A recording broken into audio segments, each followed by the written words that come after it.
Whoa. Hi.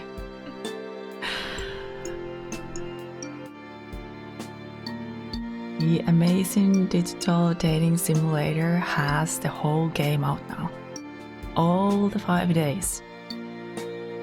So, we are going to jump in from the day 2, since I played the day 1 already when the game wasn't ready yet. Yes, yeah, yep. So load. I had to play it again though. But let's see. What happens in day 2?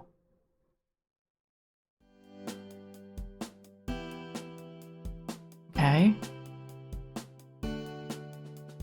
I yawn as I wake in my room. The clock on my wacky watch says it's morning, but the only way I can tell is from the silver of sunlight peeking from under my door. Okay. I slide my school-issued pajamas off and look in the closet. A series of perfectly pressed school uniforms are there with a little tag on the sleeve of the nearest one. Yeah, it has a tag. I take a closer look.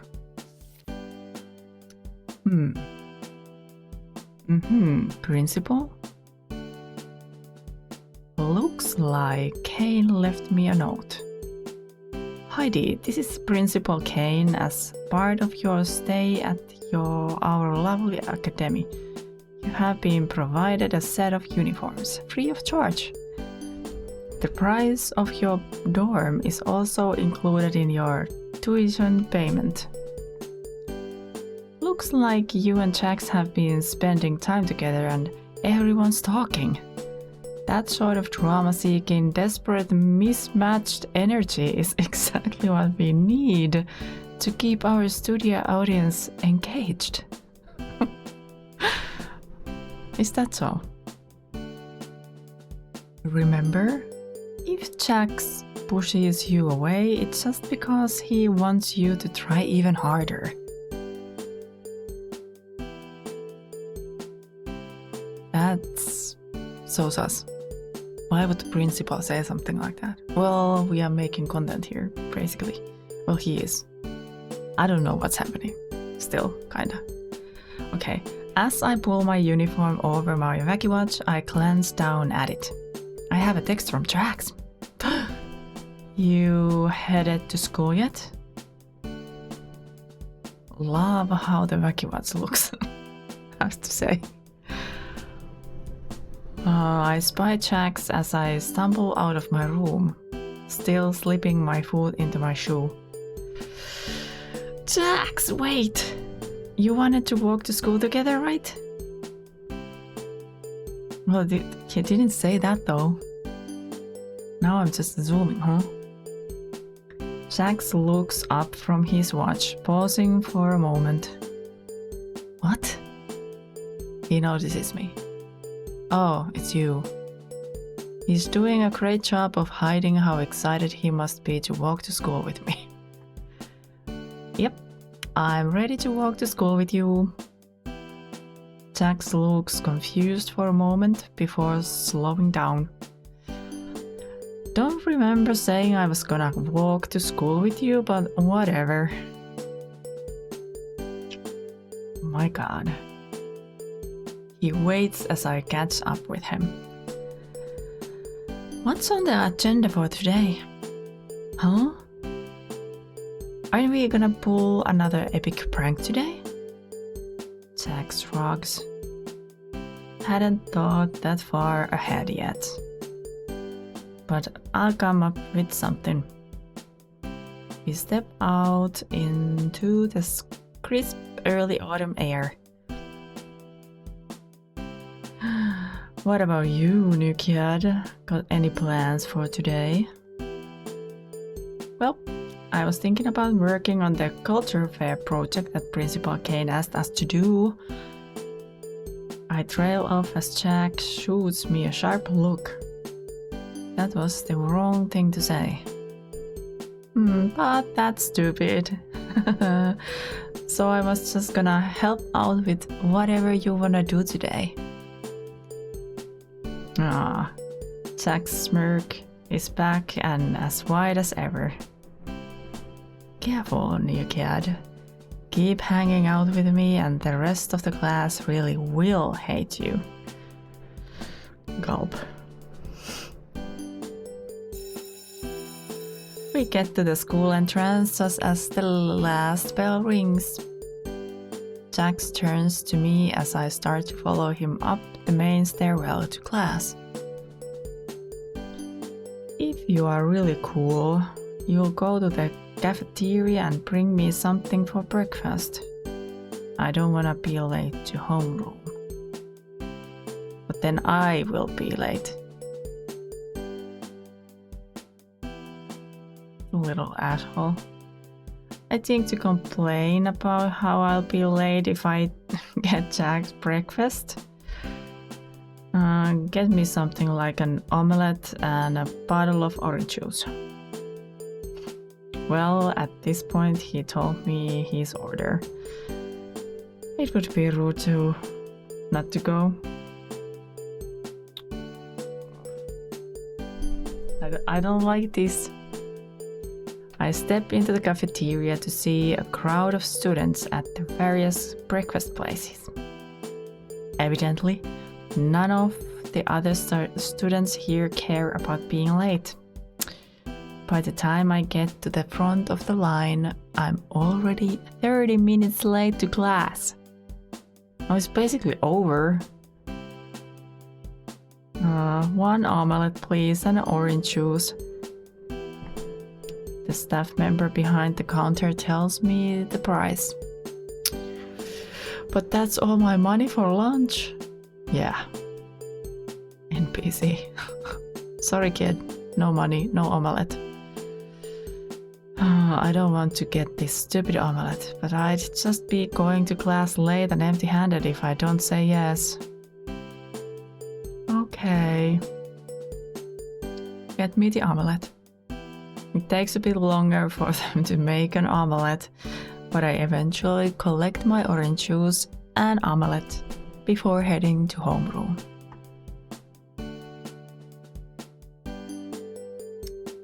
Teacher is not okay with this. And that's where we get the English praise. Raining cats and... Mr. Ginger turns to me. Dee? Nice of you to join us. His enthusiasm seems genuine. Rakata gives me a concerned look. Did Jack make you bring him that omelette? Oh, really nice, Raggy. So because the new kid wants to get on my good side, I made him do it. Time to clear things up. Oh, I could choose. Okay, what are our options? Jax, you told me to bring you the omelette. I did this on my own. Oh, I don't know about this. I don't know.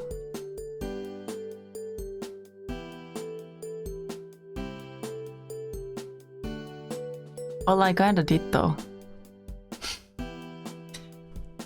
See, dollface. New kid wanted to bring me a breakfast. That isn't, I mean... Rakata turns to me. Try not to be late to class, please. Whatever. She looks hurt by my response, but Jax is smiling. Jax pats the seat next to him, discreetly taking my breakfast from me. After a few minutes, Rakata spots Jax eating the omelette and wheels on us. See? She raises a hand. Kinger D said they brought lunch for themselves, but Jax is eating it. Well, actually, what I meant was that I wanted to bring the breakfast to Jack's.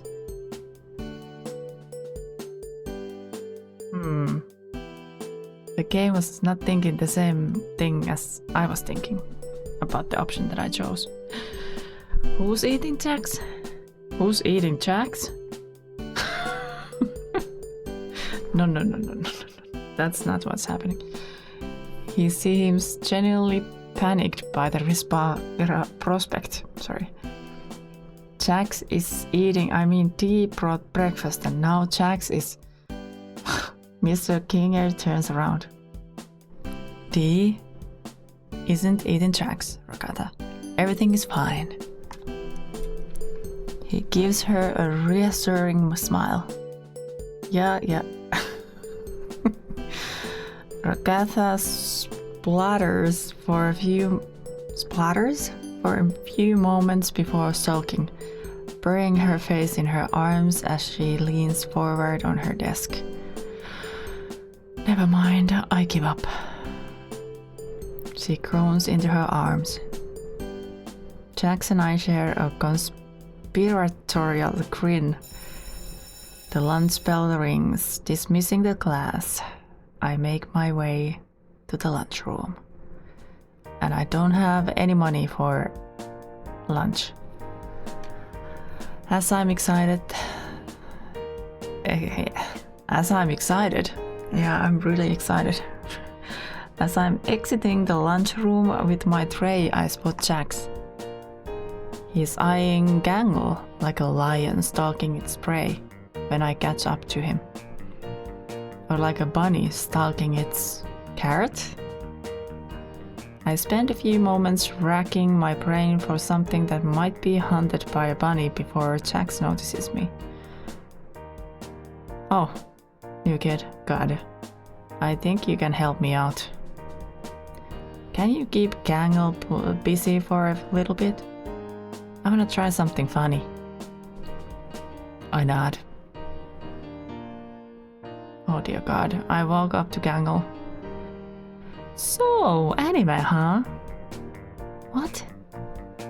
She looks genuinely confused, which makes me sense this is one of the first few times I've ever talked to her. Luckily, I'm a master of subversion, am I now? You know,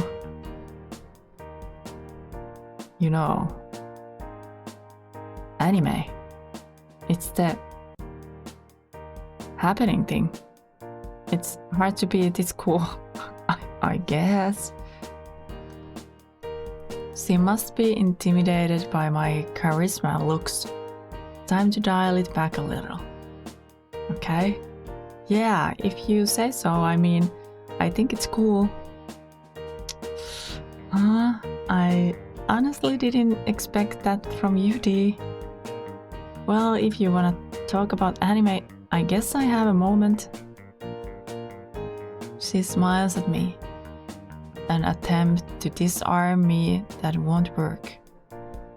Which anime do you like? Now I'm screwed.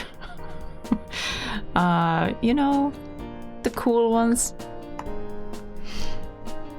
She called my bluff. Red alert, red alert.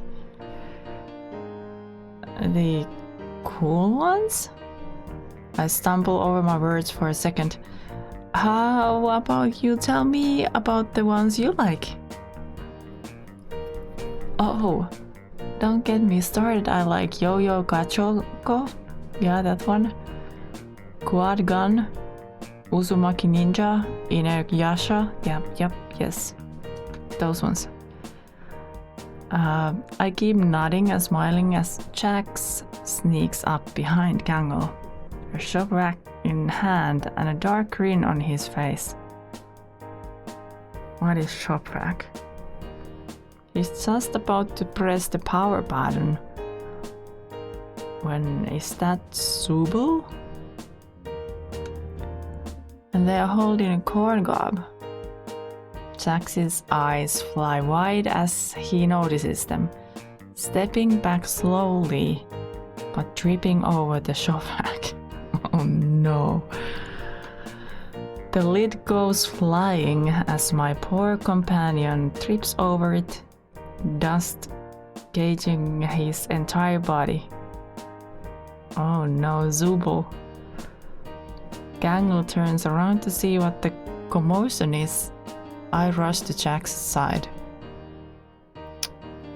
Leave Gangle alone or this won't be the last time you see a corn cob in an unwelcome location.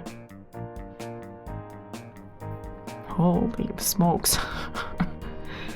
Jax is still spluttering, covered in dust. Kane himself has come out of his office to see what the chaos is about. What's going on over here? You, D, tell me what happened. Oh, what happened? What if I didn't see anything? Okay, option 1. Jax was trying to mess with Gangle, Zubul stopped him. Jax was walking around when Zubul attacked him with the shop vac. Oh no.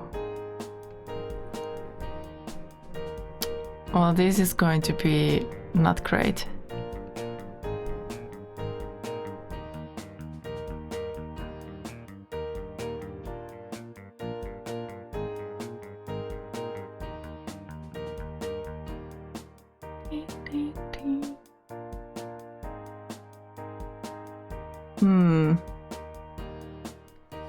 Because if I take this one, then I might fuck up the whole Jack's dating possibility here. But then again, I don't wanna be... That's so stupid. I don't wanna be mean.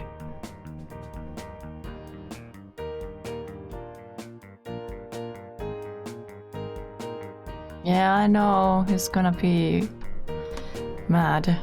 Jax gets up and dusts himself off. Yeah, the new kid is right, Kane. Except they were distracting Gangle for me. D, is this true? I mean, I was, but I didn't know what he was going to do when he... Excuses, you little delinquent. You should know better than to harass a poor young woman like Gangle. Looks like you are spending the rest of the day in school suspension. No, anything but that. Kane hauls me off to the prison of his office. In a brief moment where nobody's looking, Jax gives me a cruel smirk before I'm led away. My wacky watch buzzes. Nobody likes a snitch, new kid. Once the last bell rings, Principal Kane finally lets me go free. I make my way to the dorms, clutching myself as I pray to chill alone. Once I get to the dorm building, I start climbing the steps to my dorm when a familiar voice calls to me from below. Well, look who it is, says Jax. Jax? I wasn't trying to snitch, I was just telling the truth. Right, and look where that got you.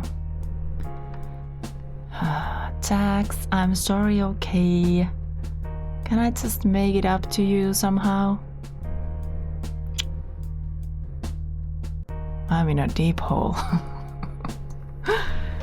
Jax taps his chin. Fine. I'll think of something. My face lights up. Does this mean we are friends again? But don't cross me again, or you will regret it. I nod enthusiastically.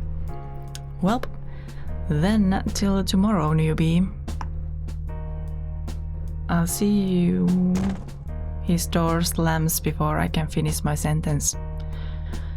I should probably try and stay on his good side going forward. So I have to lie. Day 2 complete. How was the day 2 so...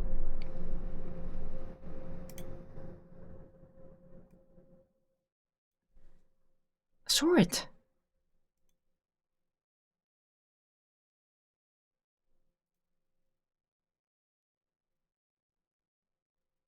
Save.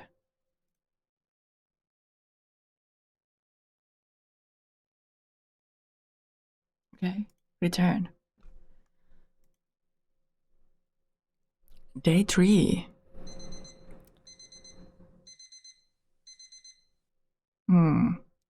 I wake up to my usual alarm and get ready for the day. It takes a little longer than usual. I didn't sleep well last night. I couldn't stop thinking about what Jack said yesterday. I brush my teeth and put on my uniform. To my surprise, I hear a knock at my door.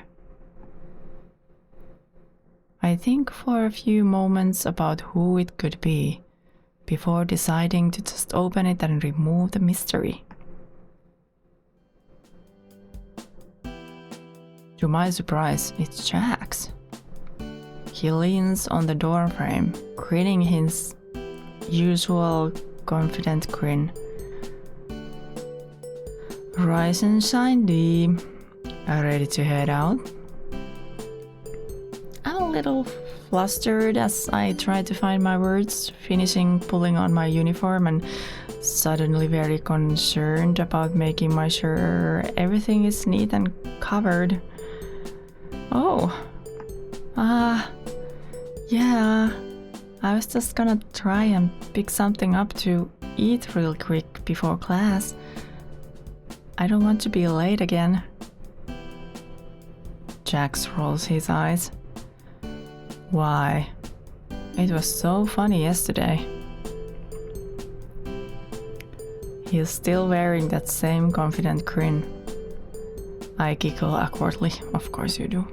Oh my god. Yeah, but I don't want to make a habit of being late. I turn and lock my door while Jax waits for me. Once I'm sure the dorm is locked up, we start walking to school together. The fall air is cool against me. A shiver again. You were right. These uniforms do suck. Jax nods. Yep, when Kane designed these school... Huh? Let's backtrack. Yep, when Kane designed this school, it was early spring. Ah. Then the seasons just kept going and we couldn't convince him to make us new uniforms. Said to put it in the suggestion box.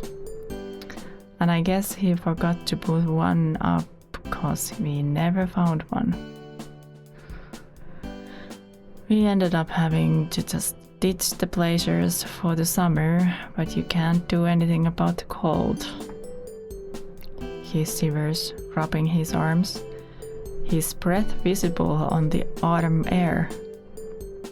I lean in a little closer, and Jax doesn't stop me. Wow! Do I see a blush on his face? How cute. He doesn't acknowledge the sharp warmth. What am I reading? He doesn't acknowledge the shared warmth. But honestly, not being kept at arm's length feels like progress. Until we enter the school and he moves in front of me, keeping a safe distance between us as we walk into the school. You getting breakfast or heading to homeroom then, new kid? I'm gonna grab something real quick. Alright. I'm not hungry, but I don't really care about being late either. I'll wait outside the cafeteria, I guess. Okay. I nod, smiling to myself. I duck into the cafeteria. All of the lines are crowded, and I know Jack said he would wait, but I don't want to test his patience. There's a wicker basket of granola bars with a note card in front saying Student Health Week, take one. I snack one from the basket before turning back to the cafeteria entrance. You get something? I look down at my humble granola bar. Yep, I did. Good, let's get going. We ascend the main stairwell, entering homeroom at an appropriate time today. I munch on the granola while I take my seat. Jax takes the desk behind me. Huh? I turn to look at Jax.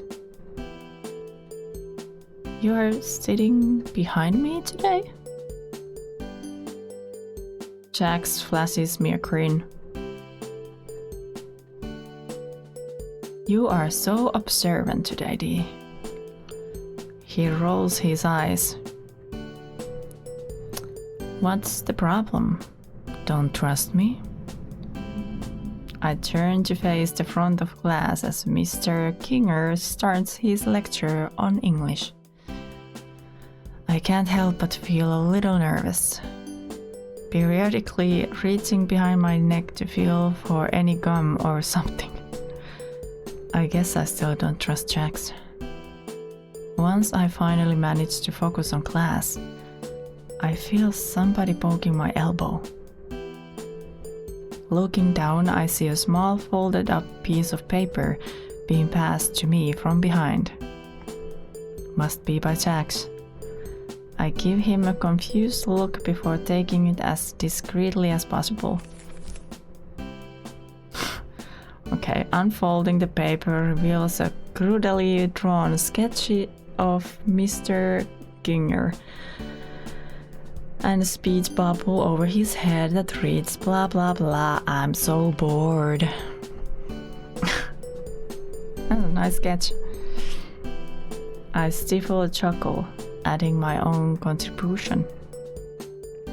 I've never been very good at art, but I do my best to draw a ragata.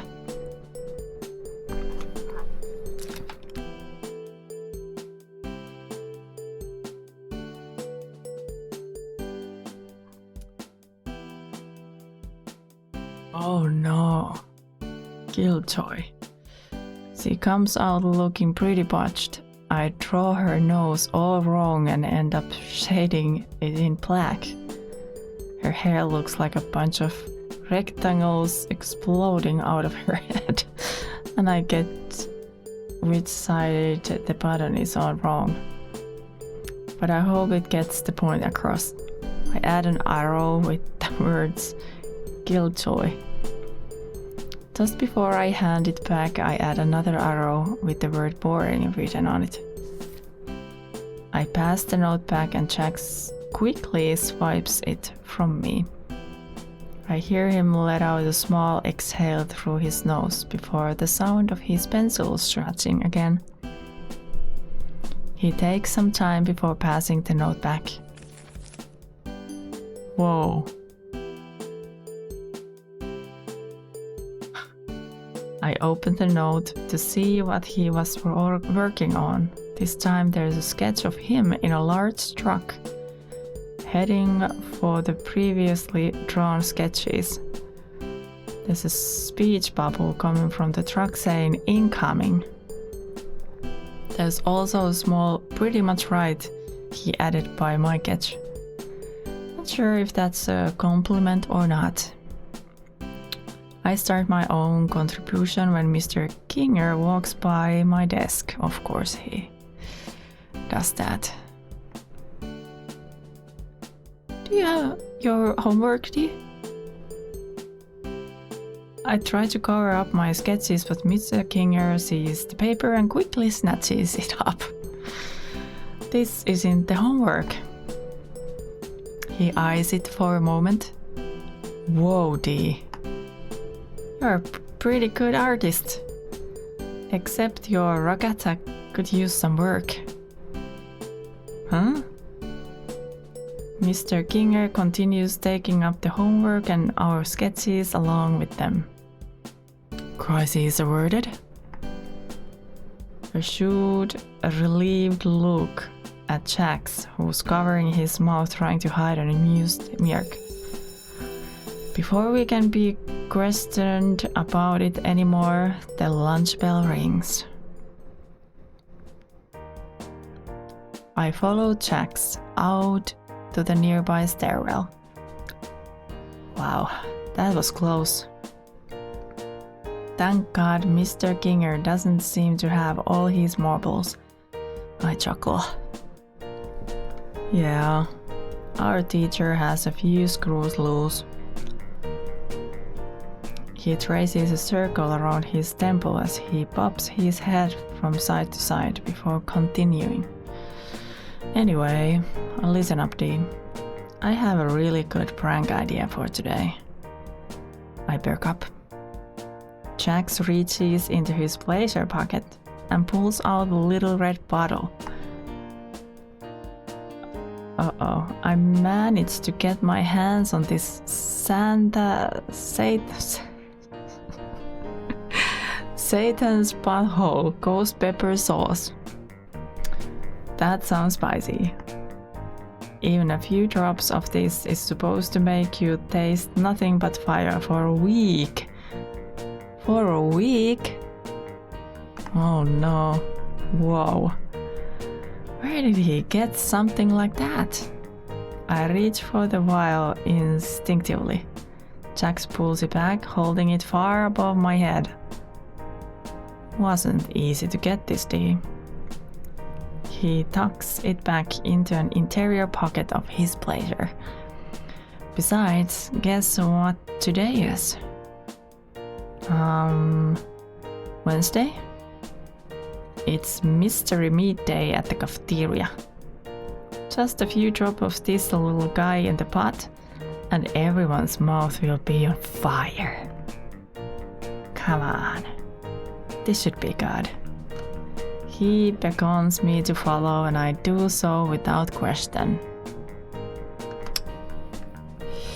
We head for the cafeteria but stop in our tracks. Oh, looks like everyone decided to work on their culture fair project in the cafeteria today. A few tables have been cleared where Gangle and Zubul work on a large paper mesh sculpture. Pomni sits at the nearby table reading a few thick books from the library and taking notes. Probably still trying to figure out what a culture fair is. Ragatha looks like she's putting together a stall from pieces of wood and nails. It looks like everyone is in there. Jax shakes his head, grinning even wider. This is perfect. I bet they are all going to eat here together too. We just need to find a way to discreetly slip into the kitchen. Even as we cast a glance around in wide open view, all of our classmates are so engrossed in their own projects that they don't even notice us. I whistle softly. We could probably just walk right in. Jax rocks. Worth a shot. Jax and I walk up as casually as possible to the kitchen door. He opens it a crack before ushering me in. That was surprisingly easy. Whoa. Is that? I can barely get the words out. The mystery meat wet.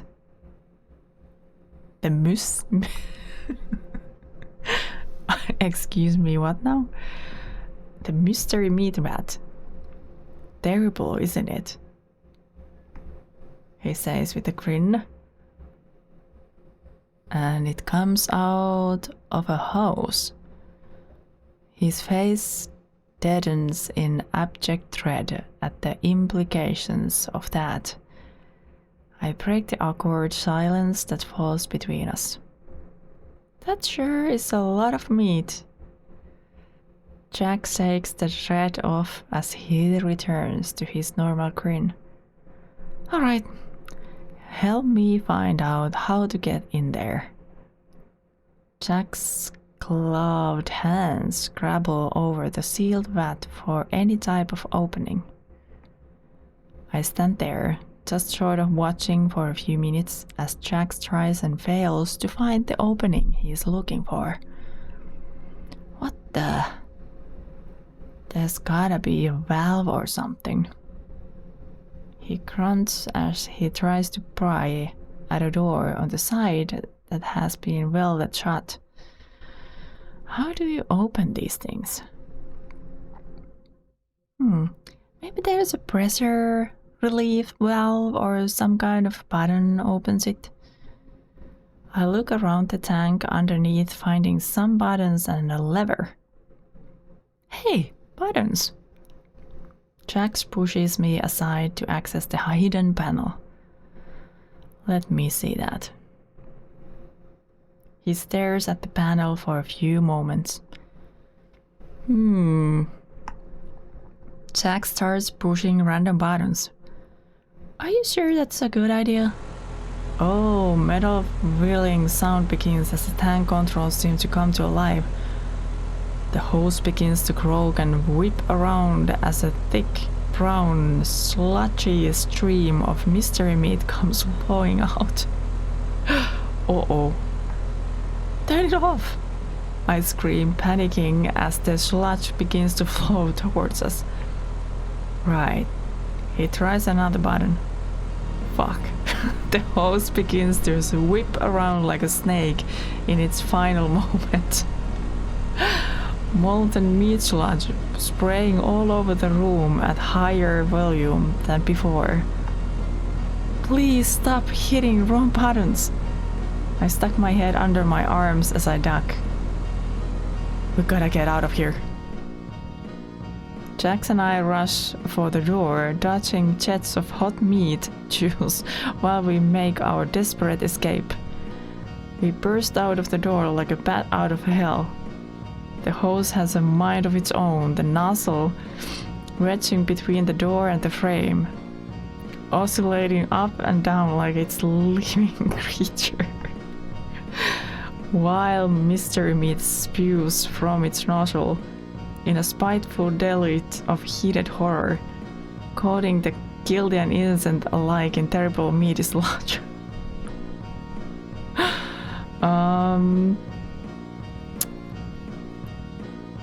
The sludge flies across Pomnia and her books. A thick puddle begins to form on the once pristine table where Zubo and Gangle left their art. A thick jet of meat slams into the ladder Gangle was standing on. The velocity and force behind the goat of meat, knocking the ladder over, promptly sending the ribbon character to the ground. She lets out a little yelp, her comedy mask shattering on impact with the ground. Ragatha is standing behind her stall. It proves to be poor cover as a pressurized spray of meat knocks the stall over and pins her underneath it. Everyone is meat. Everything is meat. The entire interior of the cafeteria has been painted by the vile concoction brewing in that vat. Eventually, with a wheezing hiss, the last of the vat's contents are exhausted, now laying across everything in my field of vision. Oh my god. A terrible silence settles over the cafeteria in the wake of the chaos. The entire place looking the scene of some grotesque crime. A silence that is eventually broken by the appearance of Principal Kane, who floats above the bubbling sludge. Whoa. Clean up on aisle, you, he says as he surveys the scene. Mr. Midday is ruined. Mr. Midday? What about the entire culture fair? Our projects are completely covered in meat juice. Oh no, that too! Who could be behind this targeted attack on our school festival? Who do you think? Zubul crosses their arms and glares at Jax and I. To our credit, we are also covered in meat. Listen, we can explain. This wasn't supposed to happen. Jax wheels on me as everyone else begins to glare. Yeah, Dee. What were you thinking, ruining everyone's culture fair projects with meat? You are sick. What? What? I'm very disappointed in you, Dee. I expected better. Principal Kane turns his back on me, shaking his head as he surveys the cafeteria again. Disciplinary action is the only way I can try to correct this little behavioral hiccup. Wait. Before I continue, Principal Kane snaps his fingers and we are transported into his office. Now, wait here while I prepare your disciplinary action. That thing. He disappears behind a desk for a moment before a massive red slug creature with yellow polka dots slides in, ringing the bell on his desk. A bunch of small geometric shape creatures with eyes and mouths bounce around outside the office. Cloying Queen? I'm here to enroll my cloyings in classes. All 500 of them. Wow. Kane appears from behind the desk, his eyes wide. Whoa. Enrolling 500 cloyings into classes? That's gonna take a while. Bubble, cancel all my meetings for the rest of the day. On it, boss. He looks a little down as he continues. And cancel my 3 p.m. massage therapy appointment. He turns to face me. Wait here, Dee. Kane motions to the giant slug creature. Follow me this way, your cloinkiness. He leans the massive slug thing into a pack office. Wait, but what about my... I try to protest, but it's too late. The little geometric shapes bounce around the office now, knocking things down and making general chaos. I wait there. I'm realizing now that since Jax and I had pulled our prank, I hadn't really gotten to eat anything. My stomach crawls. I think about ditching, but Bubble hasn't stopped staring at me since I sat down. I'm nervous about what will happen if I try to leave. The time crawls by, minute by agonizing minute. I miss my first afternoon class, then my second. I start to question if the clock is working right or if time is really passing at this sluggish of a pace. As the clock ticks down, the last bell for the day rings. I've been sitting for hours. Cloings continue to bounce off of me and around me, sometimes sticking to my clothes, so I have to pluck them off. Hell can't be much worse than this. Alright, thanks for stopping by. We'll be seeing all your precious cloings in class. I hope not my class. I think to myself, bye now. Finally, the cloings all gather around their mother, who carries them out with her in a sort of organized mess. Kane turns to me with a stern face, or as stern as a pair of eyes set into a set of toy teeth can look at least. Alrighty. Come to my office immediately. I step into Principal Kane's office and sit down.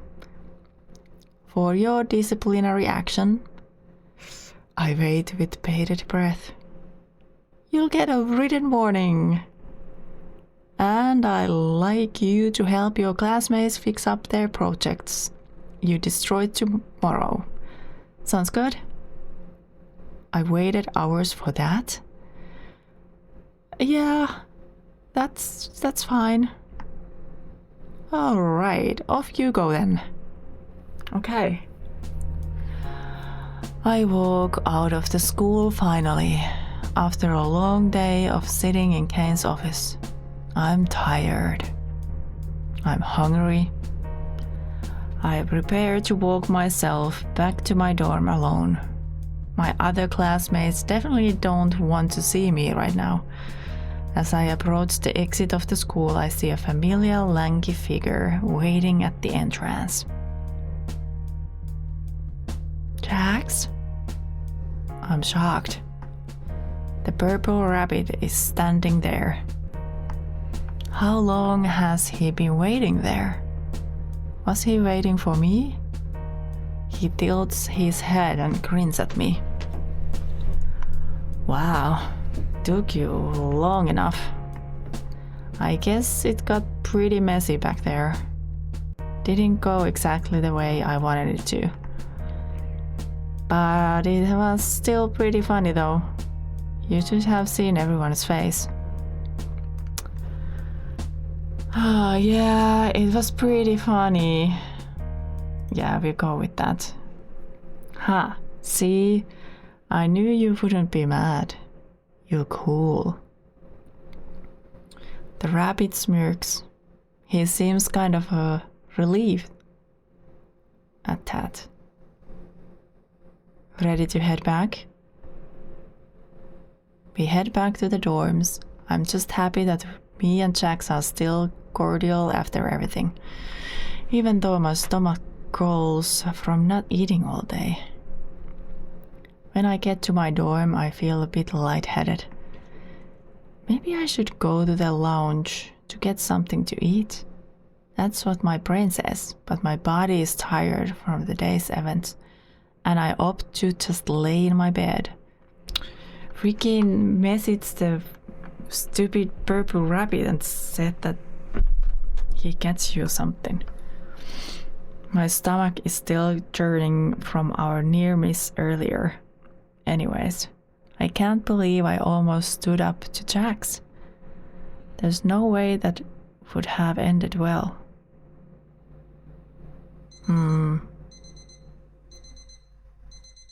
I wake to my alarm. I thought I had just rested my eyes for a second. Did I really sleep through the entire night? Oh, my stomach rumbles loudly as I try to stand on steady feet. Did I forget to eat last night? I'm starving. I definitely have to pick up breakfast on the way in today. I put on my uniform and head out. Jax is waiting for me by his door. Hey, new kid.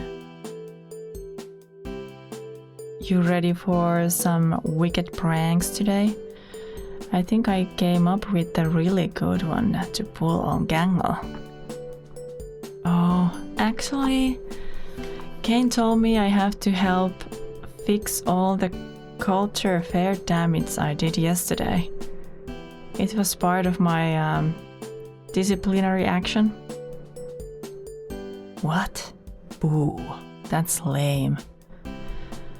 We are not doing that. But Kane won't even notice you didn't do it, trust me. He has the attention span of a squirrel. I guess you're right. Come on. Don't wanna be late. We are trying to stay off of Kane's radar today. He smirks at me before walking ahead. We didn't get the day 3 complete. Huh? What's that all about? Okay, by the time I stumble into homeroom, the bell is already ringing. I take my seat. My stomach grumbles loudly. I didn't get to pick up any breakfast, so you didn't eat for like 24 hours. That's crazy. But it's fine. I can make it until lunch, probably. You're gonna faint. By the time lunch does roll around, I feel lightheaded and weak. I try to keep pace with Jax, but my hunger makes me sort of loopy and slow. I trip over my own feet and few times trying to keep pace with the purple rabbit. Alright, so I have a really good idea. We have to find Gangle and make sure Zubu isn't playing bodyguard. I try to pay attention to what he's saying, but it feels like slow motion. I'm going to need you to lure Gangle to the top of the stairs. That's the last thing I hear before my vision blurs and the lights go out. I come to in what seems to be a nurse's office. Did I pass out?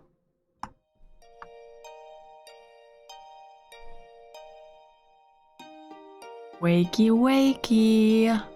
Hello, allied master computero! Yo! Didn't say the wakey wakey to you, but hey!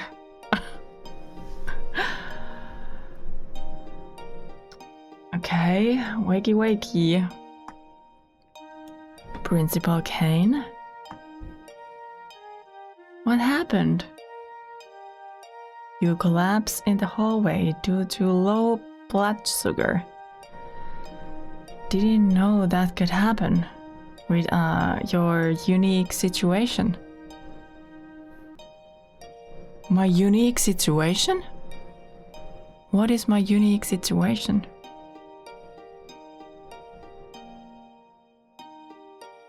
Now I have many questions. Am I dead? I brush off the comment. What is he talking about? Where's Jax? Ow. I grab my head and feel a tingle of pain. Steady, you had a pretty big pratfall out there. Owie. I really feel it now. Kane laughs manically. It was a whole thing. You toppled over the side of the stairs and landed on the ground floor. Jesus Christ.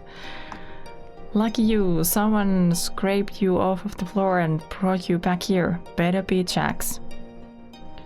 If it's not, I'm gonna be mad. Am I okay to go back to classes now? I still have to help everyone get their stuff fixed for the culture fair. Well, I have good news for you. Kane smiles, twiddling his cane in his hands. UCD, the culture fair had to be cancelled. What? Wait, what? Why? Yeah, what? Why? Huh? Yep. He paces back and forth. We lost way too much progress on Wednesday. Oh no. And then yesterday, Gangle also had to make a nurse visit. Tripped right down the stairwell. 2 stair accidents in one day. Not good for our image. He pauses a moment, shaking his head before resuming his pacing. With you and Gangle out of commission, we couldn't recover our losses, so the culture fair's a bust. As he says this, he throws up his hands and a bunch of playing cards explode out of from when, what before? Fluttering to the ground. You gonna clean that up? He looks at me. I look back and Kane blinks a few moments before remembering, face palming as he says, "Whoops, that's right, head injury." He snaps his fingers and the playing cards disappear. Wait, which day did Gangle fall? What day is today? I say, panic edging its way into my voice despite my attempts to keep calm. Friday! Okay, so it was Wednesday when I fell. Friday? I was out for an entire day? Yep, I was worried we lost you, but then I remembered that can't really happen. I am so dead. Kane continues, but I just sit shocked at the revelation. Did Jax at least come and visit me? Who? Oh, no. Oh. Nobody visited you. We sit in awkward silence. He fidgets with his cane before resuming the conversation. Well though, since you brought up Jax... What about Jax? I say, eager for news about my friend. You see, Dee, you were an NPC. One I designed to help Jax learn to get along with his classmates, and maybe even open up in time for the culture fair. But, well, it looks like everything went right out the window. As he says this, he makes an exaggerated tossing motion, and a nearby window flies open. Oh no. You're gonna toss me out of window? Outside, the sound of breaking glass can be heard, even though I'm pretty sure his hands were empty. Oh my god, did I fuck it up again? Unfortunately, that kind of leaves you in an unfortunate position.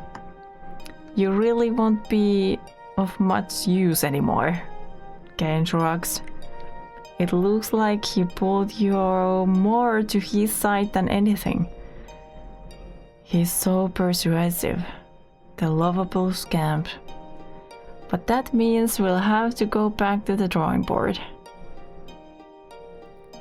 Did I hit my head harder than I thought? What is he talking about? Why is everything going fuzzy again? An NPC? What does that mean? Don't worry, this won't hurt a bit, Dee. In fact, you'll actually be feeling nothing soon. Wait, what? I barely have time to even comprehend what Kane says to me, as my consciousness suddenly feels like it's pulled from my body, and all I can hear are echoes from Kane. I'm sure we'll get it next time.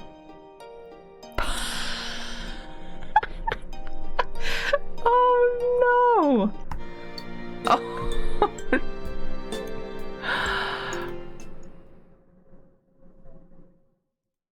Okay.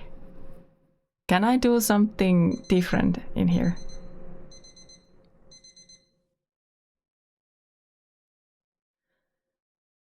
Day 3.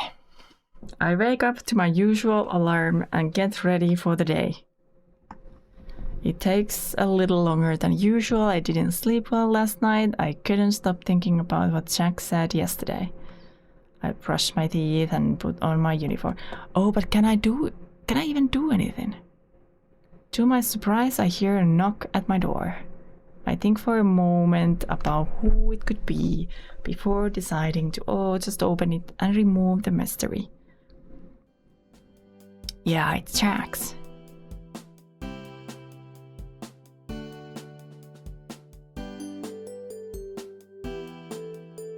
Because I think there was just one option to make here.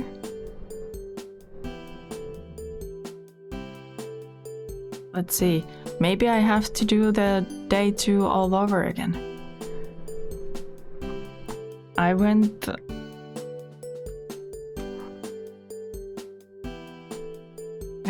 too deep to these guys' thingies, it seems.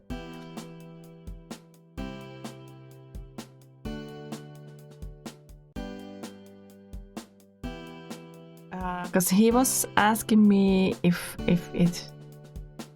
the meat thingy was funny.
Yeah, he was sitting behind me instead of...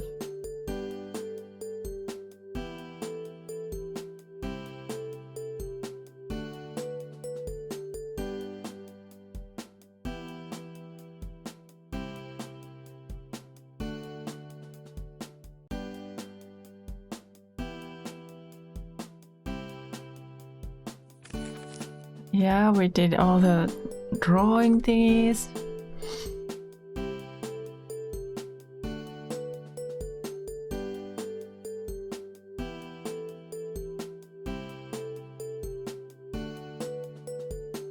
But I couldn't do any choices here.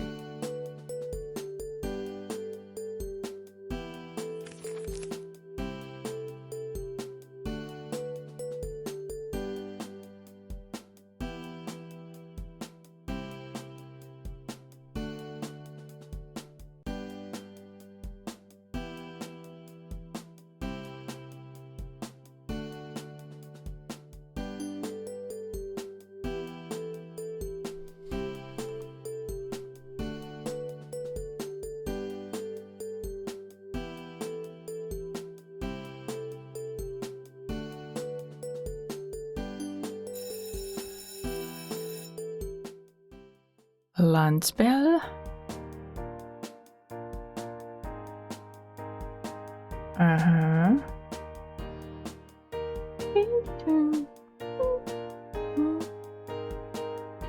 Yeah, really good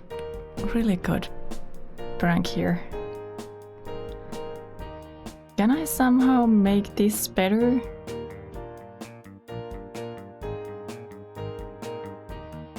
I actually thought that it could be kind of fun to just put the shows in the meat thingy, but then that exploded, literally.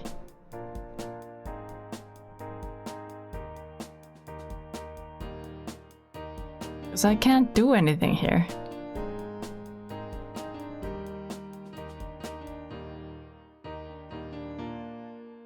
The whole day 3 is just like I'm just gonna go with checks, whatever.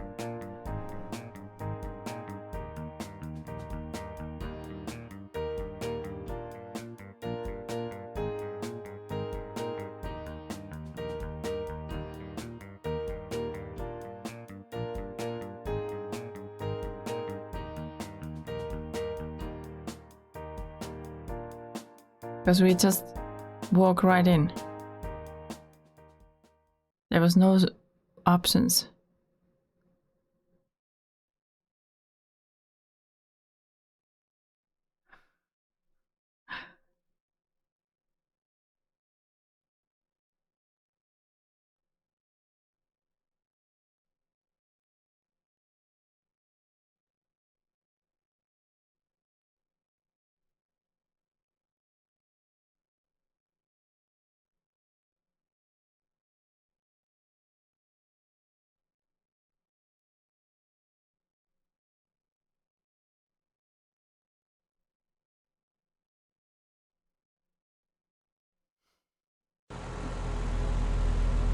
Oh.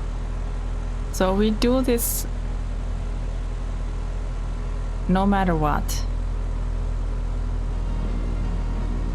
And I think there was just one option. I can say that it was pretty fun or it wasn't.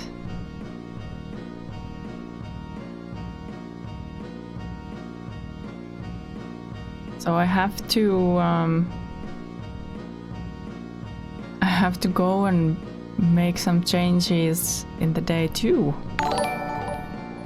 It seems.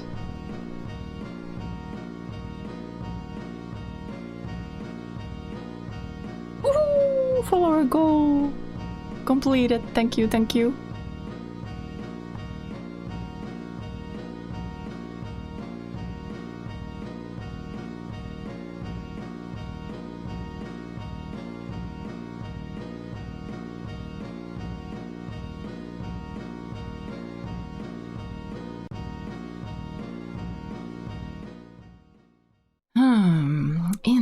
Interesting.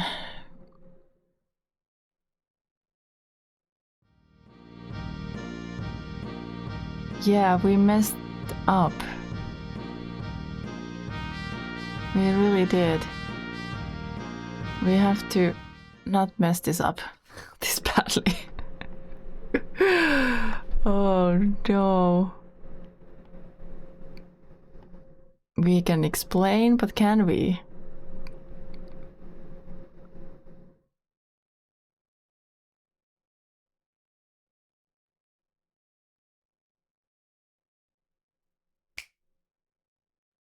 Because we are all back here.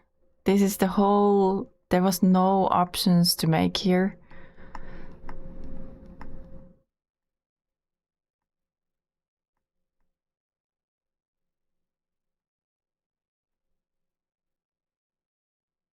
Well, funnily, I kind of felt like the day 2 was so short. So I really fucked something up there. Oh my goodness.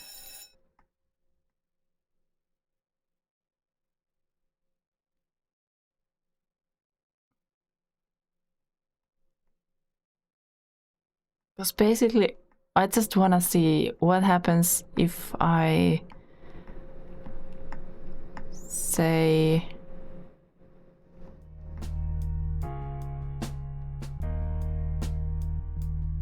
that it wasn't funny.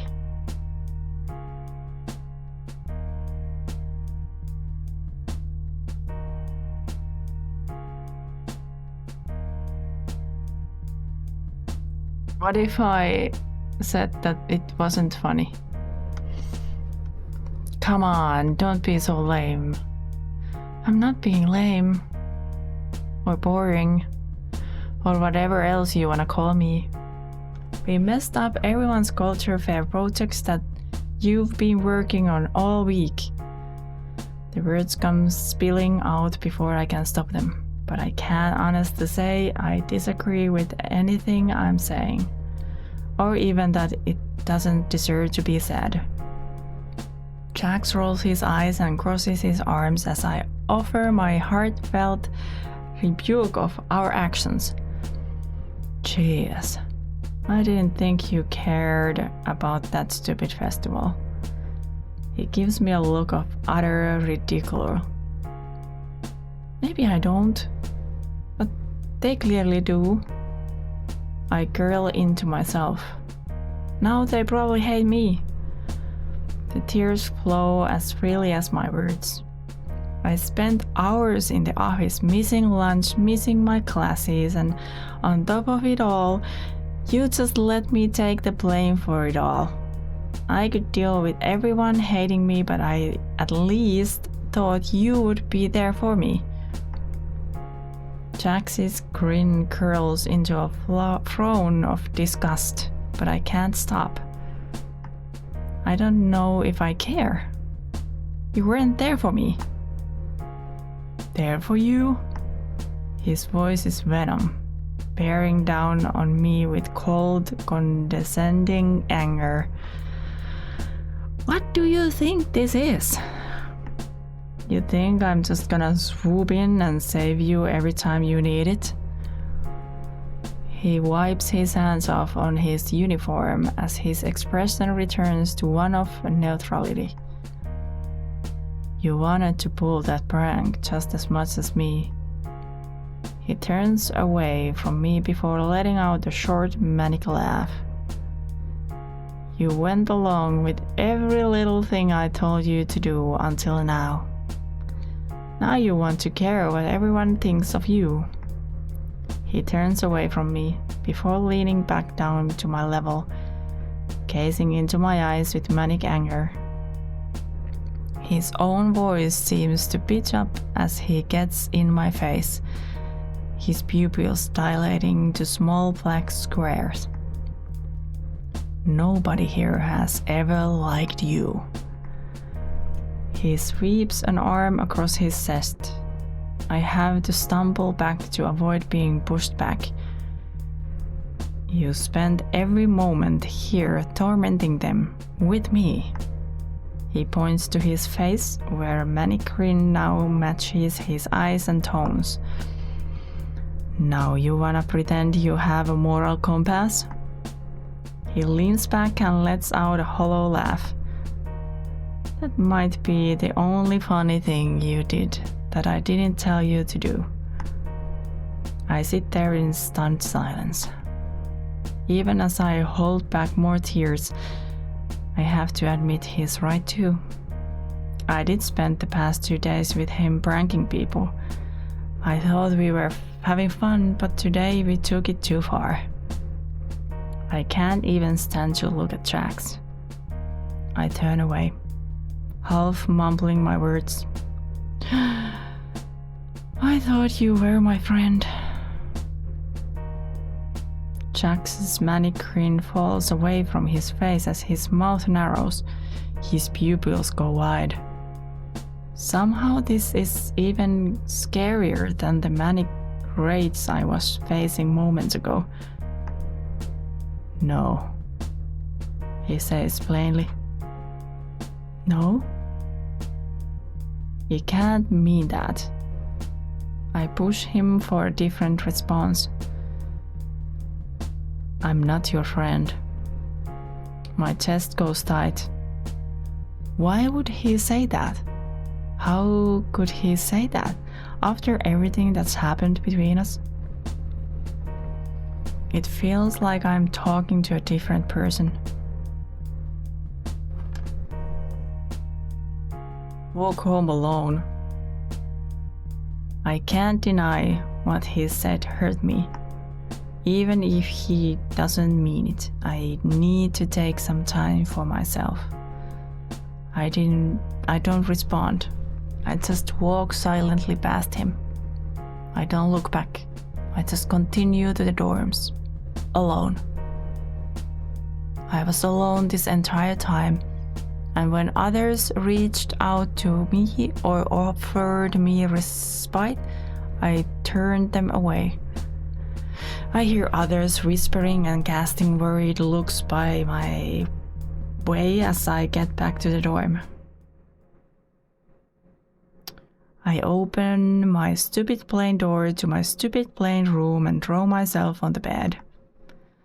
When I finish crying and begin regaining my senses, the first thing I notice is how hungry I am. I load up door-to-door dash to see that the only open restaurant is some fast food place called Spoochie's. I load up their menu. Looks like all they have available is something called the Stupid Burger. What the hell is that? Sounds kind of weird. Order the Stupid Burger. It's really my only choice for food at the moment, and my stomach rumbles to remind me of how badly I need something to eat. Whatever it is, I just ordered it. I await the delivery as my stomach grumbles even louder. It takes surprisingly little time for it to get to my dorm. There's a knock on the door. I open it to my delivery guy. A red mannequin-looking character holds my food in his hand. Disappearing guy. Order for... He's gone. What? He's gone? I stumble forward, catching my food moments before it splashes against the ground and makes eating that much messier. That was strange. Still, at this point, I'm learning to simply not question the way things work at this school. I'll go back to my dorm and unwrap the burger. There's a weird pink sauce dripping from the patty. Huh? That must be what makes it stupid, I guess. My stomach rumbles again to remind me that I'm too ravenous to even think about another decision. I take a big bite of the burger. Another, and another, and another, and another. Before I know it, I've completely eaten it up. I attempt to get up. Then suddenly, the room starts spinning and stretching and just sort of moving. And this is weird. Everything is so funny. The room is funny. My bed is funny. Oh, that was a really good burger. Suddenly I hear another knock on the door. 1 second. I shout a little louder than I meant to. I try to regain my balance and pick myself up off the floor, but it's no fair, because the room is still spinning.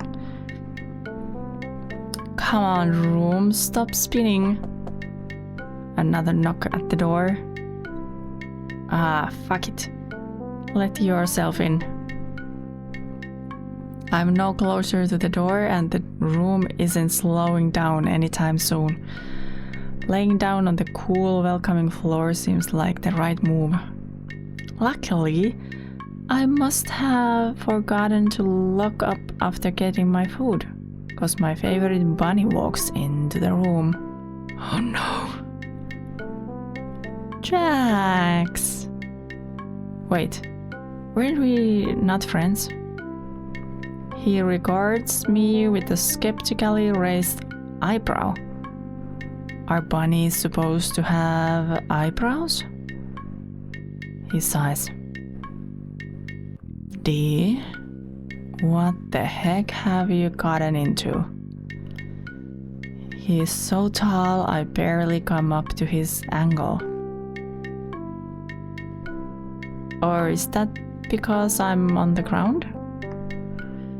Tall bunny alert, tall bunny spotted. I laugh. You get taller or something? I hiccup. I tilt my head to the side to get a better look at him.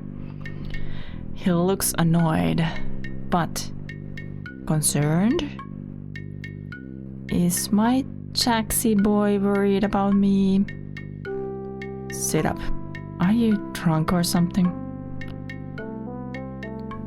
Drunk? No way. You're drunk. The words don't come. Jax gets down to my level to try to sit me against my bed, but I push him away, laughing. Would you just... He struggles to get a good hold of me. Sit. Down. Even as he manages to force me into an upright sitting position, my hands flail out, pushing his face away from me. No. I shout, pouting for a moment before I try to crawl away. You are drunk. And mean. Jax sighs and stands back up, giving up for the moment. What am I even doing here? He mutters under his breath, but I can hear him. Then he speaks up. I brought you food since you missed lunch. He emphasizes the last words of each sentence, pointing in an exaggerated way to bag in his hand. He shakes his head as I keep lolling my head from side to side, fascinated by whatever he's trying to do. Whatever happened? You are too messed up to even eat, right? He folds his arms and turns away from me, but I have a real truth bomb ready for this mean bunny. Oi, oi, oi, oi, oi. But you don't wanna be my friend though.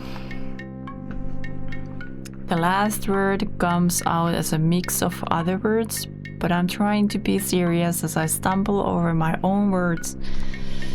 You hate me. I emphasize the word hate, putting as much of my fleeting breath behind it as I can muster. Whatever was in the burger is wearing off enough for me to stumble to my unsteady feet. Jax is impressed that I managed to stand up, but doesn't acknowledge the huge truth bomb I just dropped. I try to take a step forward. My knee wobbles dangerously and I almost fall over again. Careful. He flinches, almost reaching out to catch me, but I catch myself. What the heck is up with you, D? You're going to hurt yourself. Just sit down. He shouts at me urgently, but I'm too deep into telling it like it is to let him distract me. Say it. Say you hate me. I swing useless floppy hands at his cartoon rabbit face. He doesn't even have to try to dodge a single one. Hey, watch it. He catches my wrists in his hands.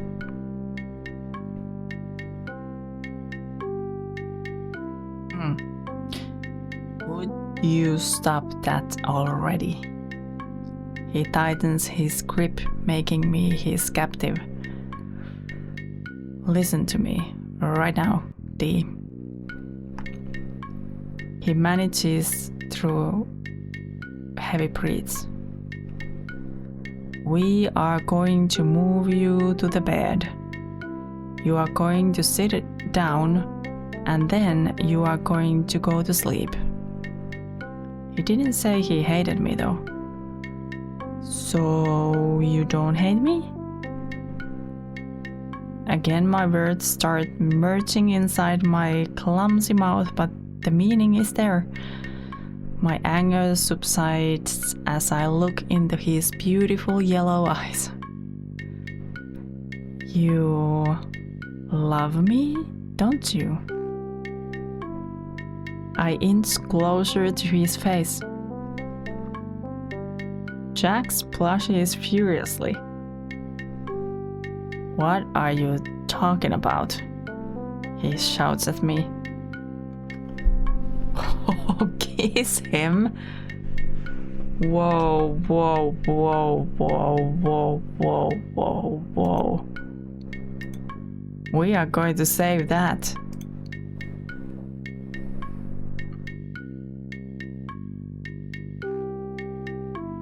Oof. Well, what would you do, huh? I am going to do this. I lean in. I feel the sparks flying between us. These must be the feelings he was trying to fight this whole time. I don't think so. Could it be he was pushing me away because he really felt this way? I feel hot and lightheaded.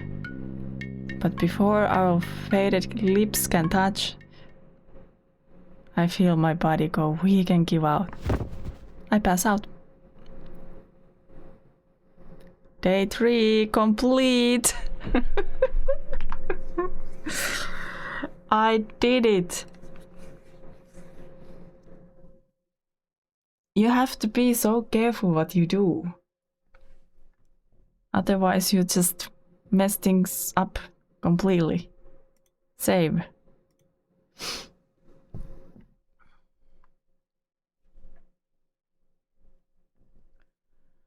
Ding, ding, ding. Oops.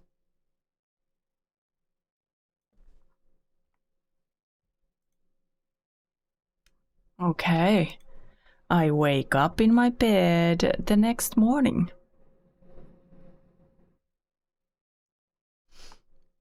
The covers over me as if nothing happened last night. Did anything happen last night? My memory is all fuzzy. I ate a burger and then Jax was there. Jax. I sit up straight in my bed and do a quick scan of my room, but it's completely empty. Could it just be a dream? I notice a bag on my desk. Food? I guess some of it wasn't a dream. I rack my fuzzy mind to try to remember what happened. I come up empty-handed. I have to get ready for school anyway. I stumble out of bed. My head drops with pain. This is not my finest moment. I manage to get dressed in my uniform and grab my things before stumbling out the door. Approaching the school, it seems like every other student is coupled up with another one, chatting away as they head to class for the day. I look for Jax to no avail, but what would I even do if I saw him?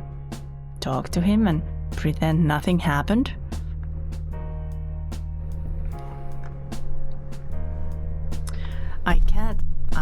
I can't ignore the thoughts swimming around in my head, keeping me too distracted to pay any real attention in class.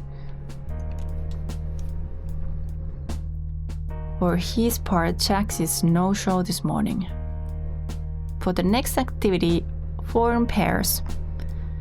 Mr. Kinger says, then his eyes catch me in my isolated corner and the empty seat next to me where Jax should be. Oh, it looks like we are missing a student. It's like a spotlight is focused on me. All eyes focused on me in my humiliating solitude. I feel like I'm going to cry, and then Pomni. Hey Deep, want to join me and Ragata's group? Her smile is awkward but friendly. I almost want to lash out at her, say something like, being alone is better than being with a lame-o like you. No, I wouldn't say that. But I'm too miserable to really put that to words, and her kindness is genuine. Come on, Dee. You can sit next to us. Even Rakata gives me a shy smile. I shuffle over, leaving my dignity behind me. Hey guys. There's a few moments of awkward silence.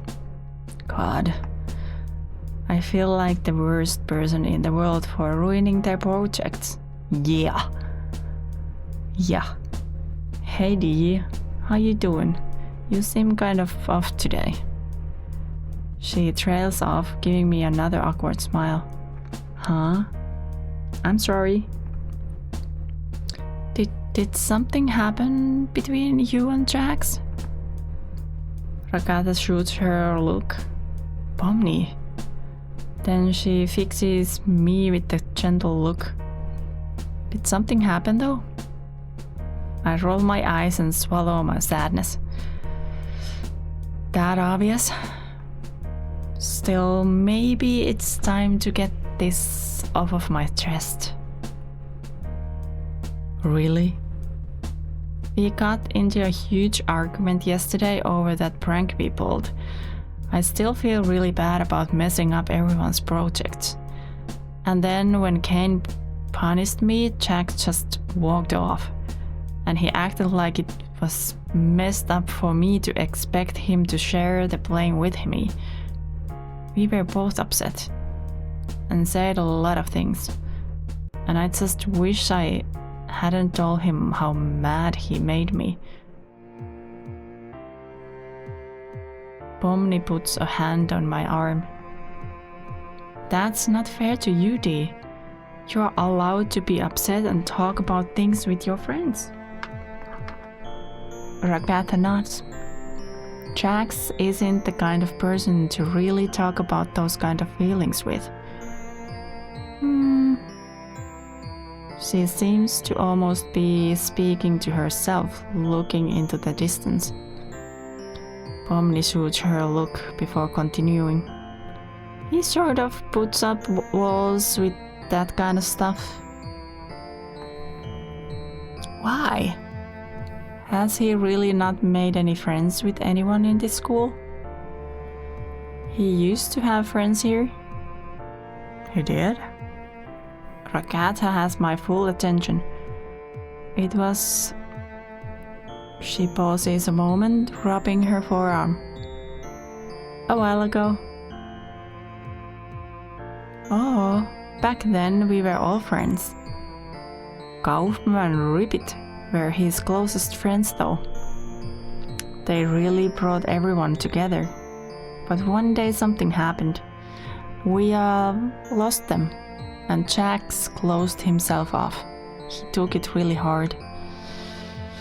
What happened? Oh no. Rakata and Pomni exchange a look before Rakata leans in, whispering under her breath. Out of school suspension. Is that supposed to be scary or sad or something? Still, I guess that's why Jax is the way he is. He just doesn't want to get hurt again. I understand. At least I think so. If it makes you feel any better, him not being here is kind of a good sign. How is him avoiding me a good sign? Well, he cared enough that he had to take some time off. Jax likes to run away from his feelings, so whatever happened, it affected him enough to skip class today. The cogs in my head start turning. Is everything she said true? All that we did together? Pulling those pranks, all the awkward pauses where it felt like we were both holding back? So something was there? So what? You think I should go after him? Pomni ponders for a moment before peering over at our teacher. Well, someone once told me The worst thing you can do is make someone think they are not wanted or loved. She looks back at me. I think it's worth a shot to try and patch things up with him. I stand up suddenly, surprising the two girls in front of me. You're right. He needs me right now. Thanks, Pomni. I sprint out of class, even as Rakata and Pomni look on shocked. For his part, Mr. Kinger looks too confused to tell me to sit back down as I leave the classroom.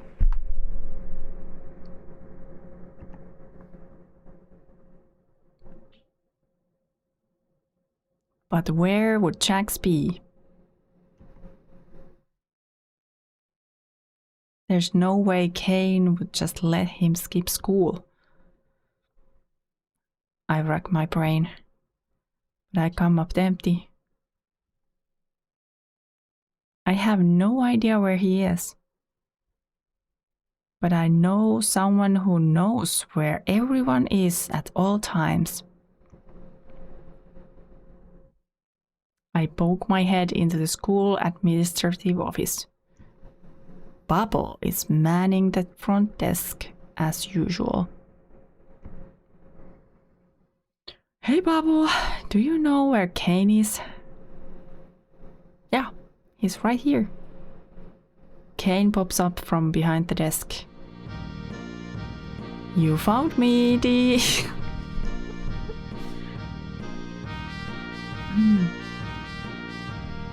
Now it's your turn to hide and I'll seek. I didn't know we were playing. Sure, but Kane, I'm actually seeking Jax right now. Can you help me find him? Jax? Well, that's easy. He is only at his most favorite spot in the entire school. He stands there staring blankly. Which is? Kane and Bubble look at each other. The roof. I head there immediately. Oh my god. The crisp fall air blows out of the door as I push it open. Jax is here, looking out at the view. He turns to face me. Jax, I know you don't see me as your friend, and that's okay. But I'll always think of you as my friend. And just like I can't make you like me, you can't make me not like you. I call out to him. As much as you push me away and try to make me hate you, I won't do it. I'll always come back. Even if you think I'm just crazy, I'll never stop trying to be your friend. So no matter what you do or say, you won't get rid of me, Jax. For better or worse, I'm here to stay. He gives me a confused look. That got kinda creepy there at the end. His characteristic smirk returns to his face. But if you are that obsessed with me, I guess I'm really stuck with you. He sounds kind of relieved. He walks over to me, putting a gloved hand on the top of my head. Stalker. He smirks down at me. I smile back up at him, blushing a little. Will things go back to normal now? So, Jax. The tall purple rabbit looks at me.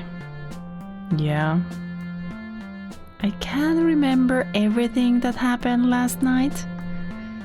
I ordered some kind of burger and you were there.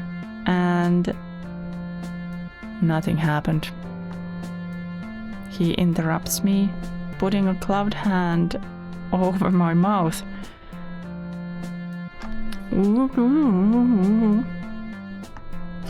I managed, despite his attempts to silence me. You ate a bad burger, he says, pulling his hand away from my mouth. Why do I remember you there?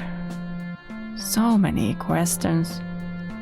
You were just making an annoying amount of noise, so I went over to tell you to knock it off, and then he trails off, looking away.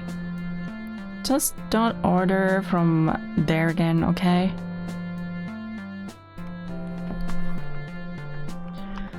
Push him for more details. I feel like I have to save everything right now, because if I fuck up something else, I have to always go back. I'm just gonna let it go. Maybe not knowing is better. Well, anyways, Dee, I got something fun for us to do on our lunch break. Oh yeah, well, about that. He looks at me, eyebrow raised. I sort of promised Principal Kane I'd help everyone with their culture fair project.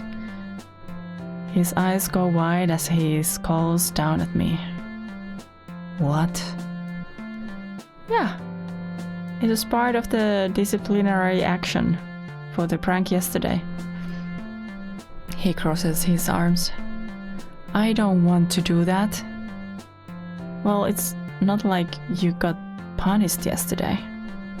You can just meet me after school. Jax is already shaking his head. You are seriously going to pour your heart out to me, then ditch me for those losers. You could always come with me, I say, putting on my most pathetic face. Jax rolls his eyes with a sore expression. Alright, let's get it over with so Kane gets off your back and we can have some real fun. Nice. Our first stop is Pomni in the library.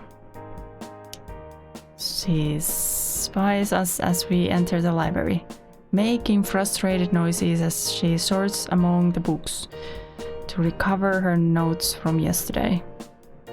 Pomni? She turns to face me with a tired sigh. Hey. She puts on an unconvincing happy face. What brings you two here? We are here to help. Believe it or not. In any way we can. Sorry about the whole meat thing. Pomni turns to Jax. You are really gonna help, Jax? Just gives me a dirty look. Yeah, whatever this says. Well, I've been looking all day for culture festival books. I have no idea who organized these shelves though, or how they were organizing them. I don't even know if I can find any new books after what happened yesterday. We'll find some. Least I can do after she helped me go find Jax. We all start searching for books about culture festivals. Some of us, Jax, less enthusiastically than others. One shelf is devoted to corn recipes and corn byproducts. Jax searches the bookshelf directly behind me. You find anything? He just shakes his head. This library is so random. He nods. Another shelf has books with no common topic. In fact, the only thing they have in common is that their covers are blue. I throw my hands up in the air and groan in frustration. This could take a while. Hey Dee. He pulls out a thick book with the title Celebrations of Culture, Festivals, Fairs and Other Occasions, smirking as he waves it in my face. Where the heck was that? Jack shrugs. Between a bird-watching book called A Beginner's Guide to Vultures and a book about dry multure law. Oh my god. Jax, it's so big. What are you two doing over here? You gotta show Bomni. What? I don't need to see.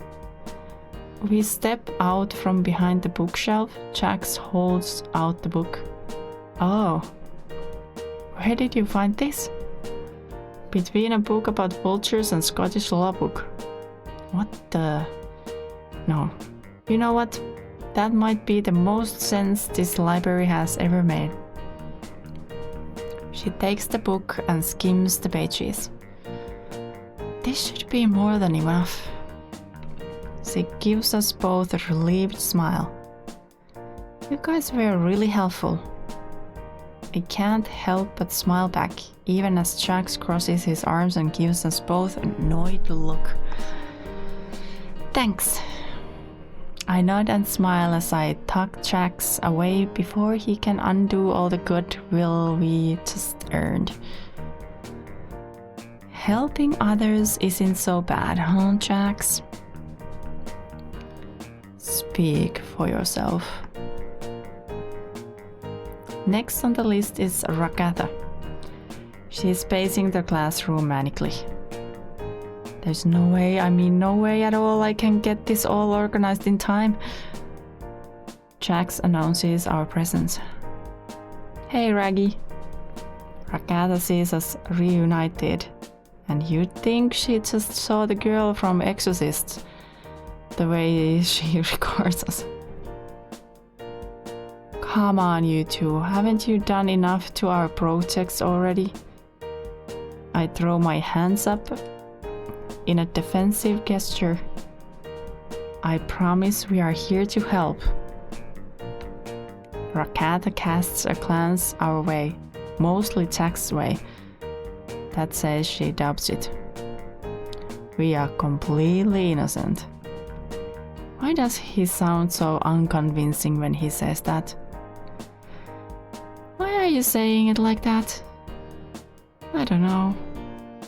I elbow Jack's gut, which has him doubling over.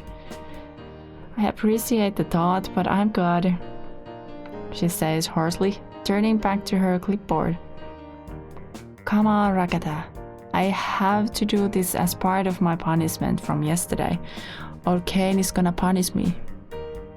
We'll do whatever we can to help. She gives us a dubious look, but relents. Well, I mean, if you want to, and if Kane is going to punish you if you don't, I guess I can give you something to work on. How about... She looks around. Oh, how about you two work on the info stall? Just putting it together? I have a few other things I need to do, so can I trust you to do it?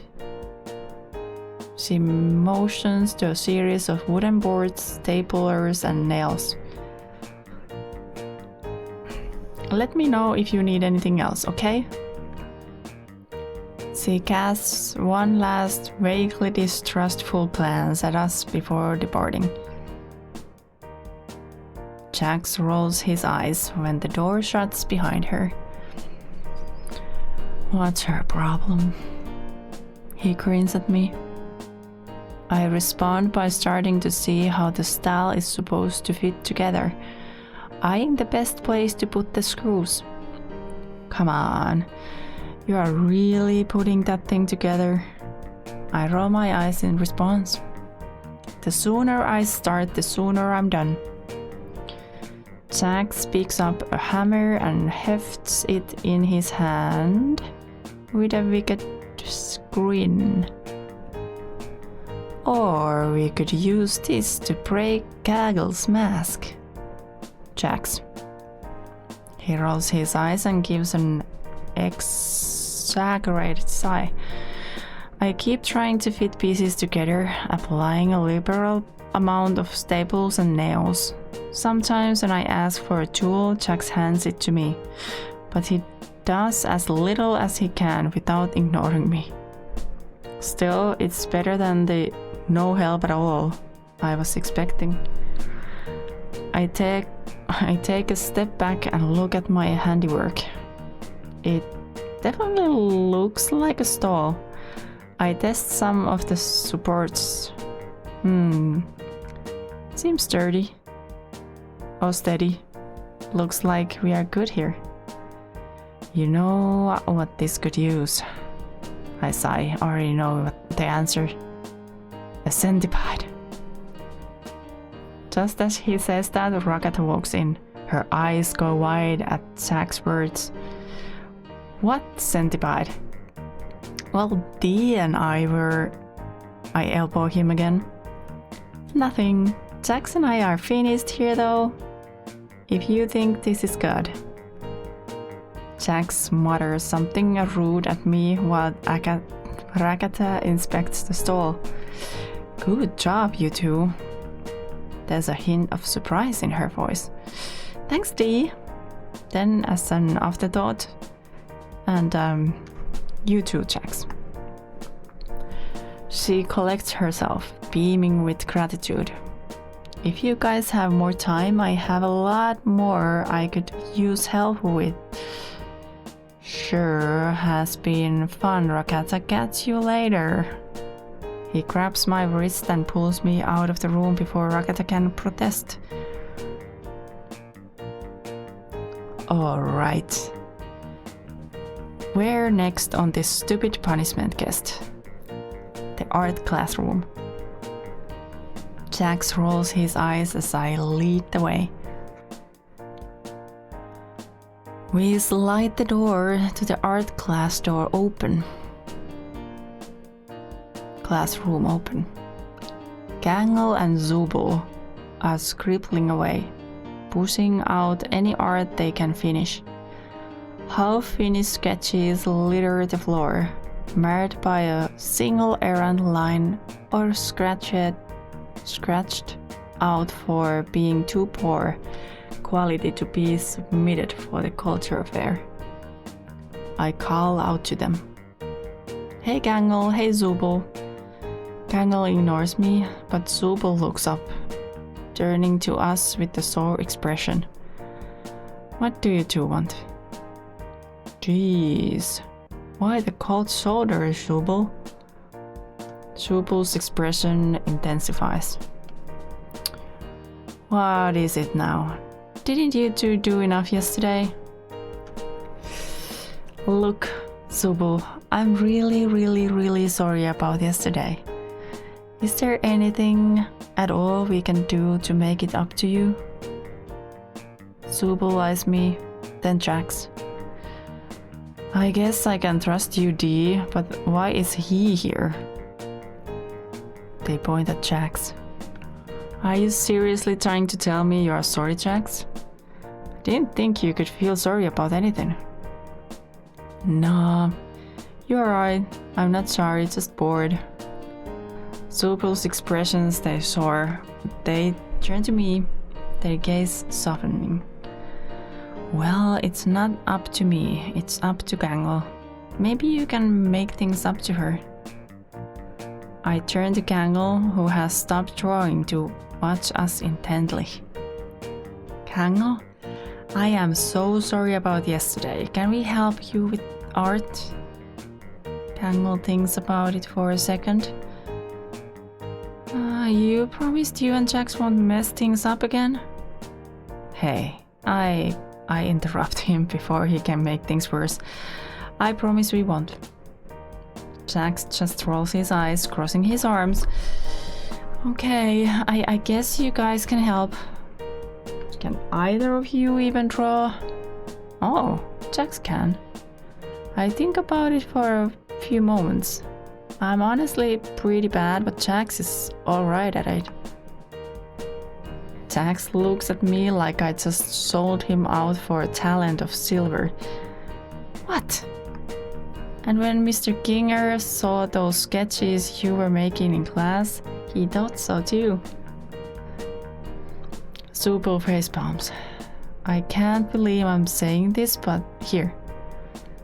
They hand us a few large pieces of poster-sized paper. Do your best. We are trying to make as many posters as we can for the festival.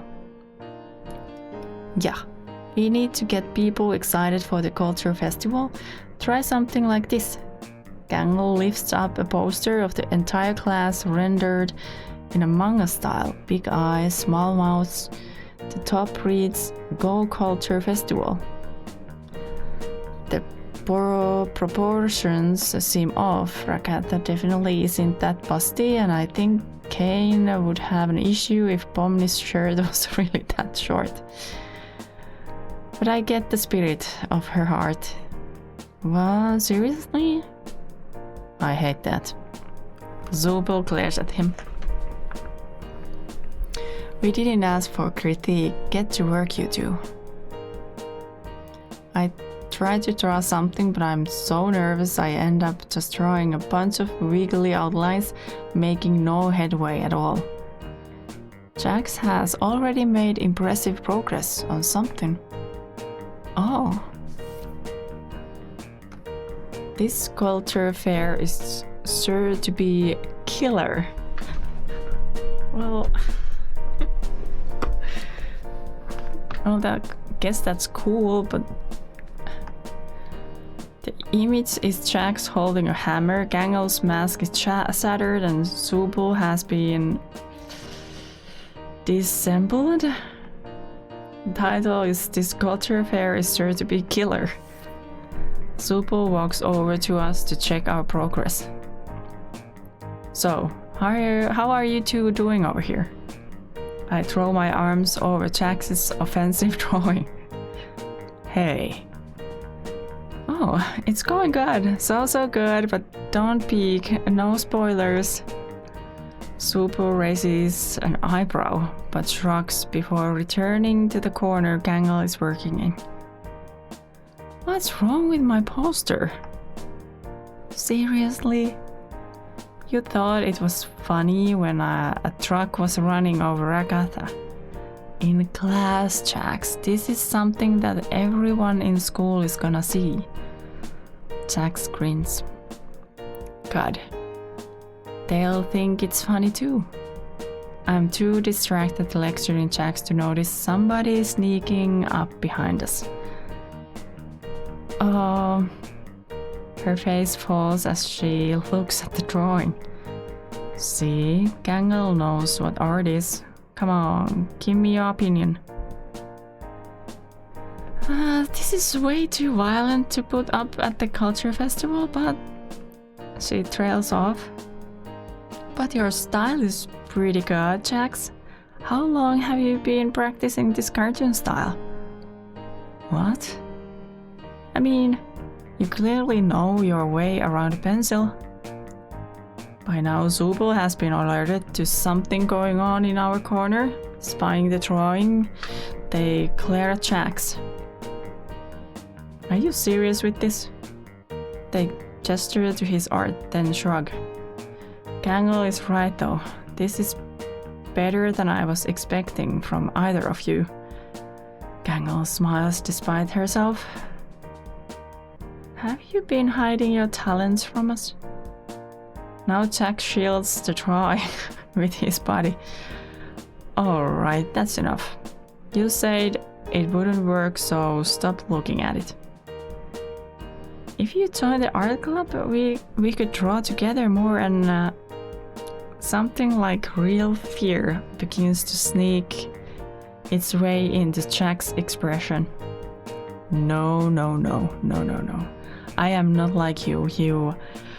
I cut him off before he can destroy what little goodwill we managed to accumulate. Hey, we can just go to a different corner and keep working. Jax and I share the rest of the day trying to make passable art. I struggle to make something that looks good, and Jax struggles to draw something that would be appropriate for a culture festival. Despite our struggles, Gangle and Zubul look genuinely happy for what little help we can provide. Thanks, Steve. Even if you two didn't do too much, Gangle cuts her off. We really appreciate the effort. Gangle manages to smile. Anytime. Looking back at all the good we did today, it feels like a weight lifted off my shoulders or chest. And Jax, we'll keep a seat open for you in art club. Jax just shudders as we depart the art classroom. Just as we step out, the bell to dismiss class rings. When we are out of earshot of everyone, Jack sighs, sagging. That was exhausting. I don't know. That wasn't bad at all for me. You know, there's other ways to have fun than just making other people miserable. I grin smugly, stepping closer to him. Before either of us can make another move, Kane appears from thin air, hovering in front of us. That's an A+ job if I ever saw one, D. You managed to make up for all your pranks this week and then some. He notices my purple companion. And congratulations on roping Jax in to help you too. As a reward, I've cooked up a special vacation location for you two to visit. The air above us explodes in a spray of color. Confetti fluttering down like a snow. I stick my tongue out. Huh? Candy confetti. It tastes like straight sugar as it melts on my tongue. Kane looks at me. Don't do that. Then he gestures to a 3D model of mall he conjures from thin air in front of us. Behold the amazing digital mallscape. Come check it out when you finish with homework. Why don't you? A mall? He winks at us before disappearing, leaving us strangely as he first appeared. A new location? A mall? Lame. Why didn't we get to pick? Yeah, but I mean, I really was just completing my disciplinary action, so it's not like you usually get rewarded for doing that. Jax rocks. I guess so. You wanna go? I'm always scared to ask. Jax rolls his eyes. Duh, anything that's break from this boring old school. I'd probably visit the doctor's office if it meant getting out of here. I mean, you know, do you wanna go? Together? I'm good. I look up at him on the verge of tears. He scrambles to respond before I can start actually crying. Jeez, I'm kidding, come on. How about we go tonight? But we have school tomorrow. Jeez, who are you, Rakata? Alright, okay, we'll go tonight then. I grin up at him, barely able to hide my excitement. Looking through my dorm, I realize I don't actually have anything to wear to mall tonight, while I spend time with Jax. You would have thought my parents would send me some of my clothes, but I'm starting to doubt whether they even remember me. As I reluctantly pull on a fresh uniform, I silently hope that there will be a clothes shop so I can pick out something new. I head out of my dorm with a sigh of resignation as I make my way to the mall, using the Wacky Maps app on my watch. Wow, too many similar words. Oh, Kane's voice. Make a left right here. There's only one voice, and try as I might, it can't be disabled. In fact, the voice can't be dialed below max volume on the Wacky Watch. The best I can manage is pressing an apologetic hand over it as Principal Kane's muffled voice barks out directions from it. In a half mile, make a right. I'm relieved when I finally get there. The mall is large. It's a few stories tall with a big glass roof. Whoa, this is an actual location, huh?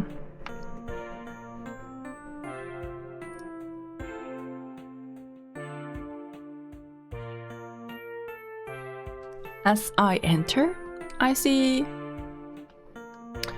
a few glowing storefronts and some furniture set out in a sort of lounge area. I facepalm as I realize I never asked Jax exactly where in the mall we should meet up. I tap my Wacky Watch. No messages from Jax. Just as I sit down on a bench to collect my thoughts, a familiar voice calls out to me. Yodi. Hey, Jax. Well, he looks better with the hoodie and the t-shirt. He's already wearing a new set of clothes. Yeah, what the fuck? Why am I not having anything else? He looks so cool. Nice fit, Jax. This? I just had this lying around. His words may be humble, but his confident posture betrays how much he liked the compliment. He casts a mildly disapproving glance my way. So, why are you just wearing your school uniform? I blush. He tilts his head with a sardonic grin. Don't tell me you didn't have anything else. Gulp. I nod. That's so lame. Can't believe Kane didn't even give you an alternate wardrobe. Well, you know, we are at a mall anyway. Can't we just go pick something up? His grin widens at my embarrassment before diffusing the tension by ruffling my hair. Sure thing. Where you wanna go, D?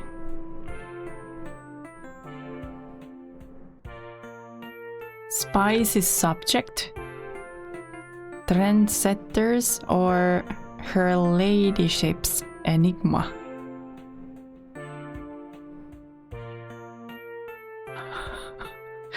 What? I'm gonna save this as well. Just in case something goes wrong horribly. Spicy subject. I feel like spicy subjects would be something fun. Oh, hell yes! Exactly what I want. Jax walks with me as I walk to the all-black storefront. Faded fluorescent buzzing from the red sign above the store. An impressive array of band shirts and black clothes fill the display windows. Wow, so you're the edgy sort, huh? Didn't expect that. Oh, I'm full of surprises. I grin playfully at Jax, who rolls his eyes. Whatever you say. He seems skeptical, but the smile doesn't leave his face as we walk in. Yay! punk rock and alternative music play from the speakers. There's an entire wall devoted to silver piercings. Jack picks up a belt from the shelf. Whoa, I think this might be more studs than belt. I find a black jean jacket with tears on the arms on a rack and check the tag. Perfect, it's my size. I pull it out, holding it in front of me. What about this, Jax? He regards me for a moment. That's pretty intense. It's hard to tell from his tone or face if he means that as a good or bad thing. To play it safe, I put it back on the rack and keep searching for an outfit. Jax has found the band shirt section. He holds up a shirt with the picture of the band diminishing. The lead singer Amelia Adam is wearing so much foundation she looks like a ghost. You listen to these bands? I nod, excited. Oh yeah, I'm still super into our alchemical romantics and some non-eccentric singers. Okay, I used to be into brainless self-satisfaction, but they are sort of problematic these days. Oh yeah, heard about that. He picks up another shirt. Whoa. Analog head. Didn't expect to see a classic like them here. My eyes light up. I love Analog Head. Jack's interest seems piqued by he plays it cool. Yeah, they have some good songs. I didn't know you were a fan too. Well, I guess I'm full of surprises too. Would you want to listen to them together sometime? He stands up and looks away coolly. After a bit of searching, I decide on an outfit with striped sleeves, 3 belts, and black platform boots. Once I finish paying for everything using VacuPay, I head to the dressing room and change into my new clothes. Jax waits patiently outside, scanning the wall of designs for the various graphic tees they sell here. After I finish changing, I open the door. So, how do I look? He scans me up and down before giving me a grin. Pretty cool.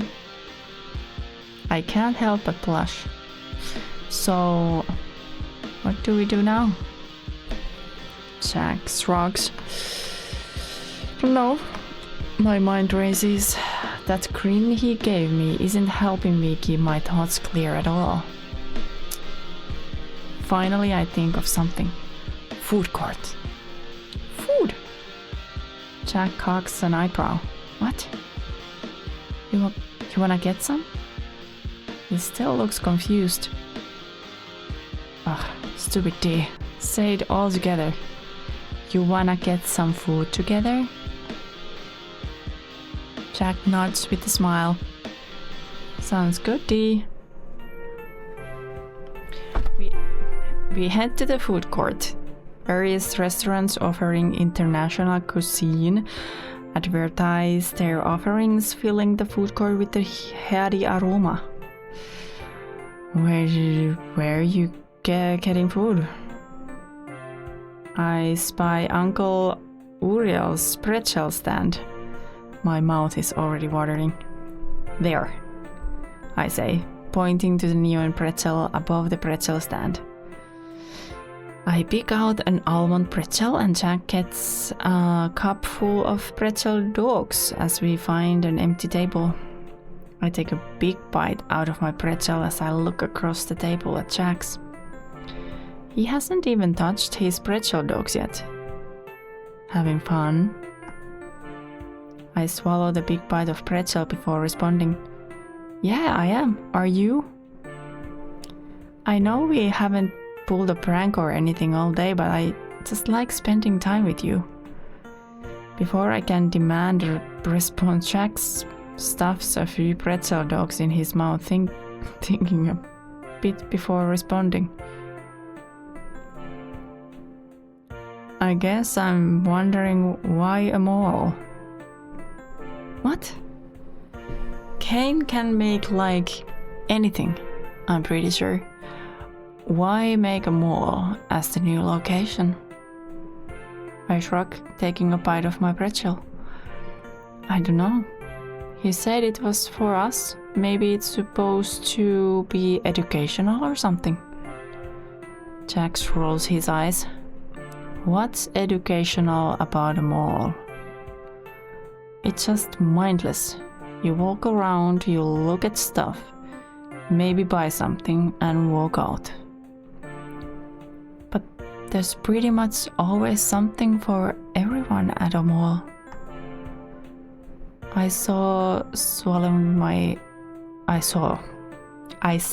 swallowing my bite of pretzel. What are you into? Jack spends a moment thinking before grinning. Violence. All right. Where could I find something like that in a mall? Got it. I grab his arm as I stuff the last of my pretzel in my mouth, dragging him into a dark part of the mall. Arcade. Hell yeah. Various multicolored lights flash from the game cabinets. The arcade. I look up at him, grinning. Jax looks down with a skeptical grin. You really wanna see me let loose in here? I nod. He cracks his knuckles. Alright, don't say I didn't warn you. Prepare to get your butt handed to you at every game here. I smirk back. Oh yeah? I'd like to see you try.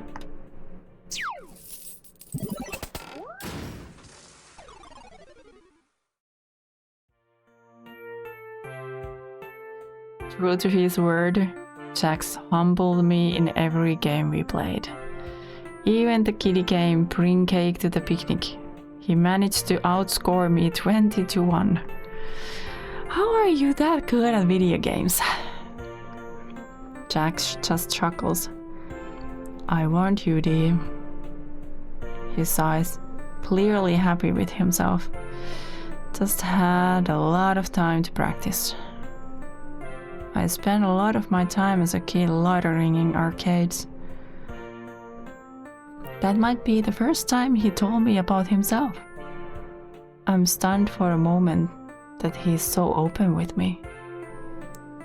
But he notices my expression and retreats back into himself, looking down at his wacky watch. But whatever, it's late, let's go. I frown. Oh yeah, I guess so. You think they'll close soon? Probably. He shrugs. We head back together. When we get to my door, I pause a moment. Do things really have to end here? So, this is me. I chuckle nervously. I had a lot of fun today, Jax. I look up at him, looking for any reciprocity. Okay. Nope, just stone-faced Jax. There's an awkward pause. For a few moments, I think he's just going to ignore me, and then... D. His tone is severe.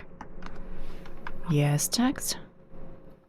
He turns his gaze from me. How did you know? How did I know what? How did you know where to look for me today? It was just a hunch, Jax. I mean, before I can keep talking, he closes the gap between us. His hand slamming to the frame of my door. on either side of me, pinning me in place as he leans in my face.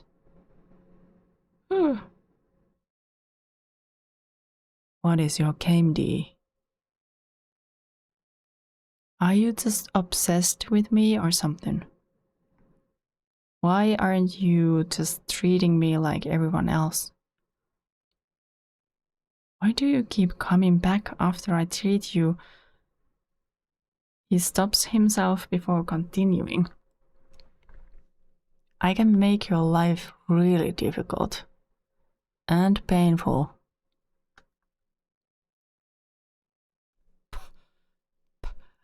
Do you want to hurt me, Jax? Save.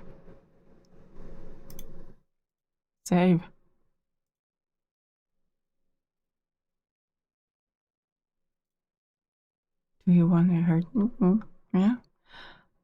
I managed to eke out despite his intense gaze. Well, we are both going to end up hurt if you keep doing this.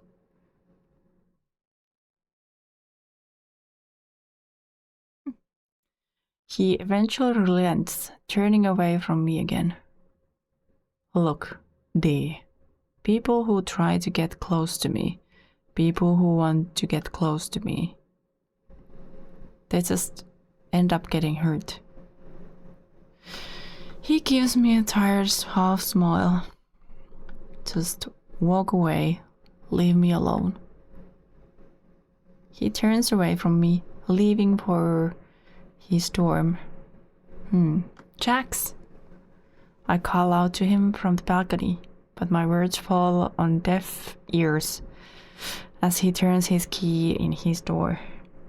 I'm going to be there tomorrow at the culture fair. He pulls the door open. I want to go with you. He slams the door behind himself without responding. This guy. I stand in the empty dorm hallway. Everything with Jax is such a roller coaster. Even today, he was finally opening up to me. We picked out clothes, ate pretzels. And when we get back to the dorms, he just shut me out again. For every step forward I take, it feels like Jax takes 3 steps back. I sigh as I unlock my door, frustrated. Is the fight for this relationship, whatever it ends up being, going to be one-sided the entire time? Does he even want to be part of this? Does he feel for me the way I feel for him? Well, obviously. But today was fun. None of his immature outbursts will take that from me, no matter how much he pushes me away. Tomorrow will have to be the moment of truth, no matter what that means for me, for us. I close my eyes and settle into an uneasy sleep. Day 4 completed. Save.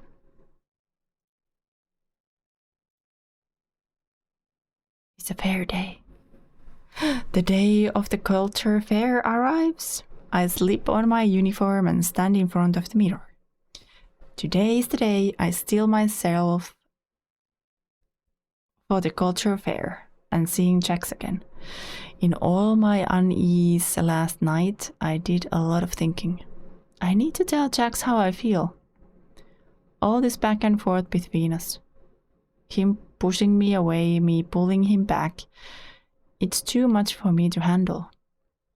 Maybe I should just be honest with him. That way we can at least make progress. Yes. Why not to tell? Oh, the school is so pretty. And the school is a bus. Yeah.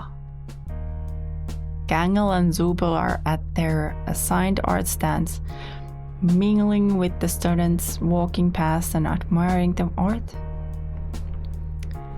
Despite the meat incident, they were able to pull off a half-decent art display. Pomni is giving some presentation on a stage in the auditorium, and I can even see Ragata bustling about, making sure everything runs smoothly. I look around still, but no sign of Jax. Maybe he is really not going to show up today. Maybe he really meant what he said last night. My mind swirls with anxiety before suddenly it goes dark. 2 gloved hands cover my eyes from behind. Guess who? My heart thumps. My anxiety melts away at hearing his voice. Jax! He pulls his hands off of my eyes, smirking at me coolly. You're good. I can barely contain my excitement, pulling him into a hug. You came! Jax looks around and laughs awkwardly, patting my head. Yeah. I release him from the hug, but still look up at him, beaming. He scratches the back of his neck. Well, I couldn't let everyone else have all the fun. So, what do we... Whoa. I grab Jax by his hand and excitedly pull him along behind me. We stop by the art booths. Gaggle is happily talking to customers as it looks like some of her art is selling. Let's look at the art. There's food. Come to the culture fair. Beautiful rose. Believe in it? Oh, what is this? This is cute. Oh, these are all nice.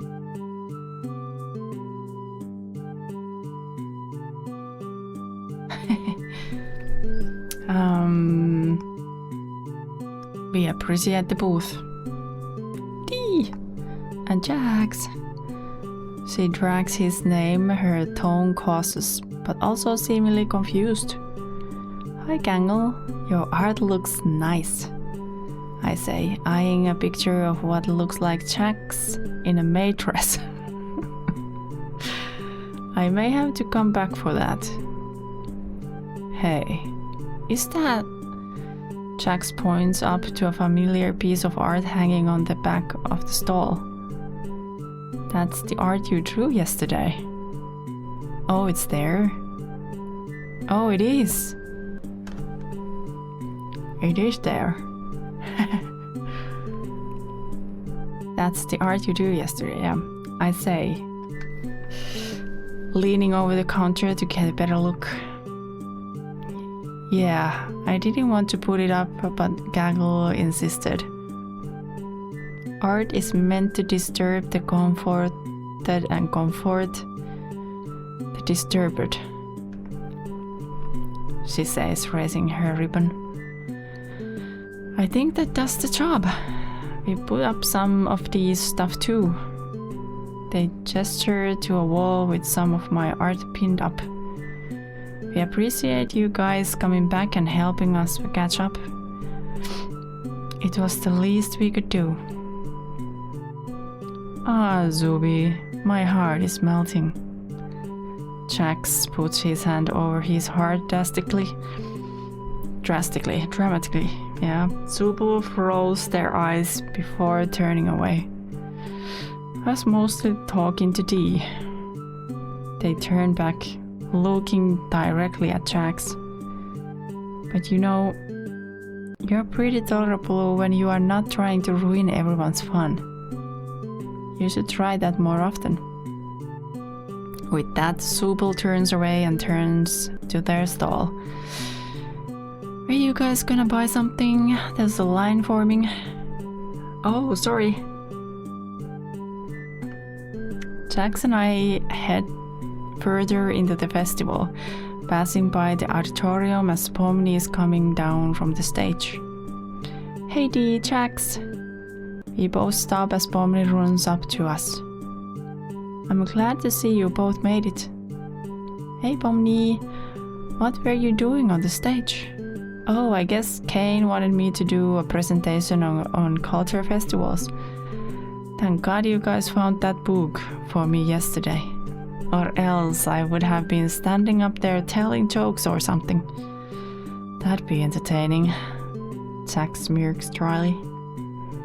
Maybe, but still. Pomni looks around and back at us with a neutral smile. I guess despite the meat mania, it all came together nicely.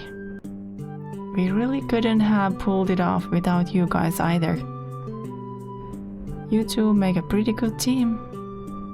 I can't help but blush at Pomni's words. If only you used your powers for good more often.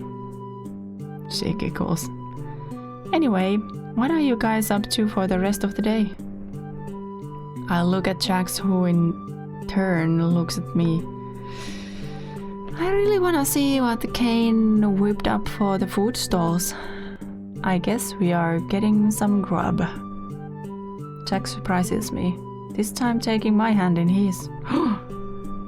It's my turn to rack you around, he says, suddenly gripping my hand and pulling me off toward the direction of the food stalls.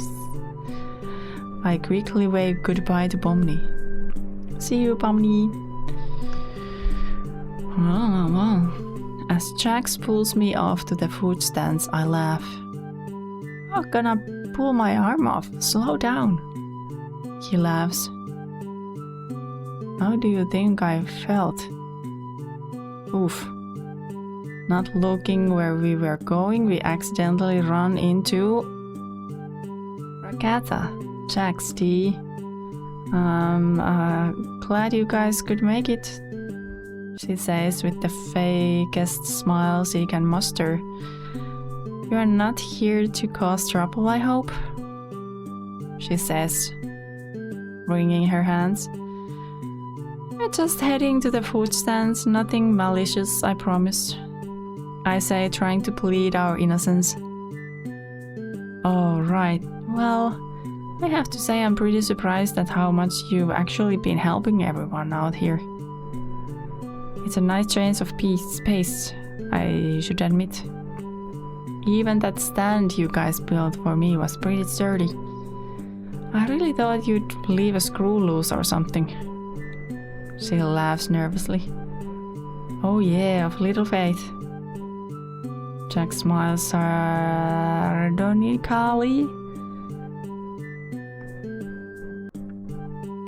Rakata looks at me and Jax before noticing our hands still clasped together. She smiles warmly. Well, I won't keep you guys. Go enjoy the festival. Huh? You're letting us off just like that? I have a feeling you'll stay out of trouble, she says, looking directly at me. Oh, and Jax, it's nice to have you back. With that, she leaves us. Jax looks over at me. She can be so weird sometimes. I laugh. We make it to the food stalls. Everything looks and smells amazing. We eventually settle on the stand selling pretzel dogs, which I didn't know was part of culture fair, but I do love me some pretzel dogs. We grab a few snacks and find a good spot to eat, somewhat secluded by a tree. As we sit down and finally have a moment to ourselves, my stomach suddenly twists with anxiety. I had to tell Jax how I felt about him. Oh, Jesus, okay. We're doing it right now. I'm really happy you came to the festival. For a minute there, I thought you weren't going to show. Oh, of course I was going to show. We did all that work yesterday. It'd be kinda pointless if I didn't see it through, right? Yeah, true. Jax? I should just get it off of my chest, right? I actually wanted to talk to you about something. Jack turns to me, tilting his head curious. Suddenly I feel warm and clammy. I don't know how to say this, but my mind races with a million things to say. But ultimately, I decide direct is best. Okay, I'll just say it. Jax is looking at me like I'm crazy at this point. Jax, I like you. I like you. And I like you a lot. Whole lot. Not like too much though. Not in a creepy way or a clingy way, just a normal amount of liking someone, but still in a romantic way. I just think you're cool and funny, and I think you about you a lot and me not a lot. Not a lot. Not too much. Jeez. Is it warm out here or what? Oh my god. Jack suddenly grabs my chin and pulls me in for a kiss, completely making my mind go blank and my heart pound. We stay in the kiss for a moment before he relents. My face burns brightly as I can barely think about anything. Huh? Jax laughs, though his face is flushed as well. Sorry, I just wanted to see how you'd react. Sure. Speechless, huh? Are you playing with me again? Yes and no. Huh? My mind is spinning. Jax laughs again. Sorry, D. You are just so cute when you are flustered. I just poured my heart out to this fool and he wants to play games? You can play at that. I reach up and pull him into a kiss, this time deeper than the last. His body tenses up against mine but then relaxes as he melts into it. As we break away from each other's faces, his face is bright red. D. Now who's cute when they are flustered? Jax looks away, blushing a deep purple. Alright, you win. I like you, too. My heart skips a beat at hearing those words. And unable to contain myself, I pull him into another kiss, this time falling over on him. I knew you liked me. I knew it. Jax is blushing mess underneath me. Okay, but not too loud. I still have a reputation to uphold, you know? Does this mean I can call you my boyfriend? I guess so. He rubs the back of his neck, looking away, but my mind and heart are aflame with excitement. I finally got him to say it. Hey, you two, are you... Supul comes from around the tree to see us in our compromising position. Oh, am I interrupting something? They say, not sounding like they care much if they are, but trying to be polite all the same. Supul! Jack shouts in frustration. Supul, Jack just said yes to being my boyfriend. Why would I say that? I hug him tightly. Oh no, Jack's face continues to burn. He really is cute when he's flustered. I mean, well... Supul's eyes widen. No fucking way. Supul turns to me. D, are you sure you want... They pause to find their words, gesturing in Jack's general direction. Jax as a partner? Hey, What's that supposed to mean? Supal throws up their hands defensively. Nothing. I happy for you guys. They scratch the back of their neck awkwardly.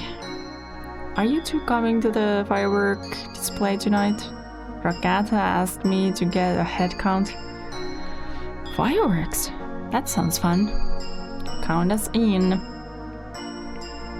Supal nods and leaves us. Did you hear that? Supal is happy for us. My lips curl into a grin as I tease him.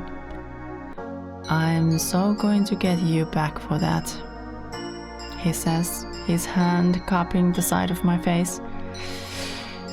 Now, where were we? He pulls me into another kiss. Okay, we're kissing. Fine.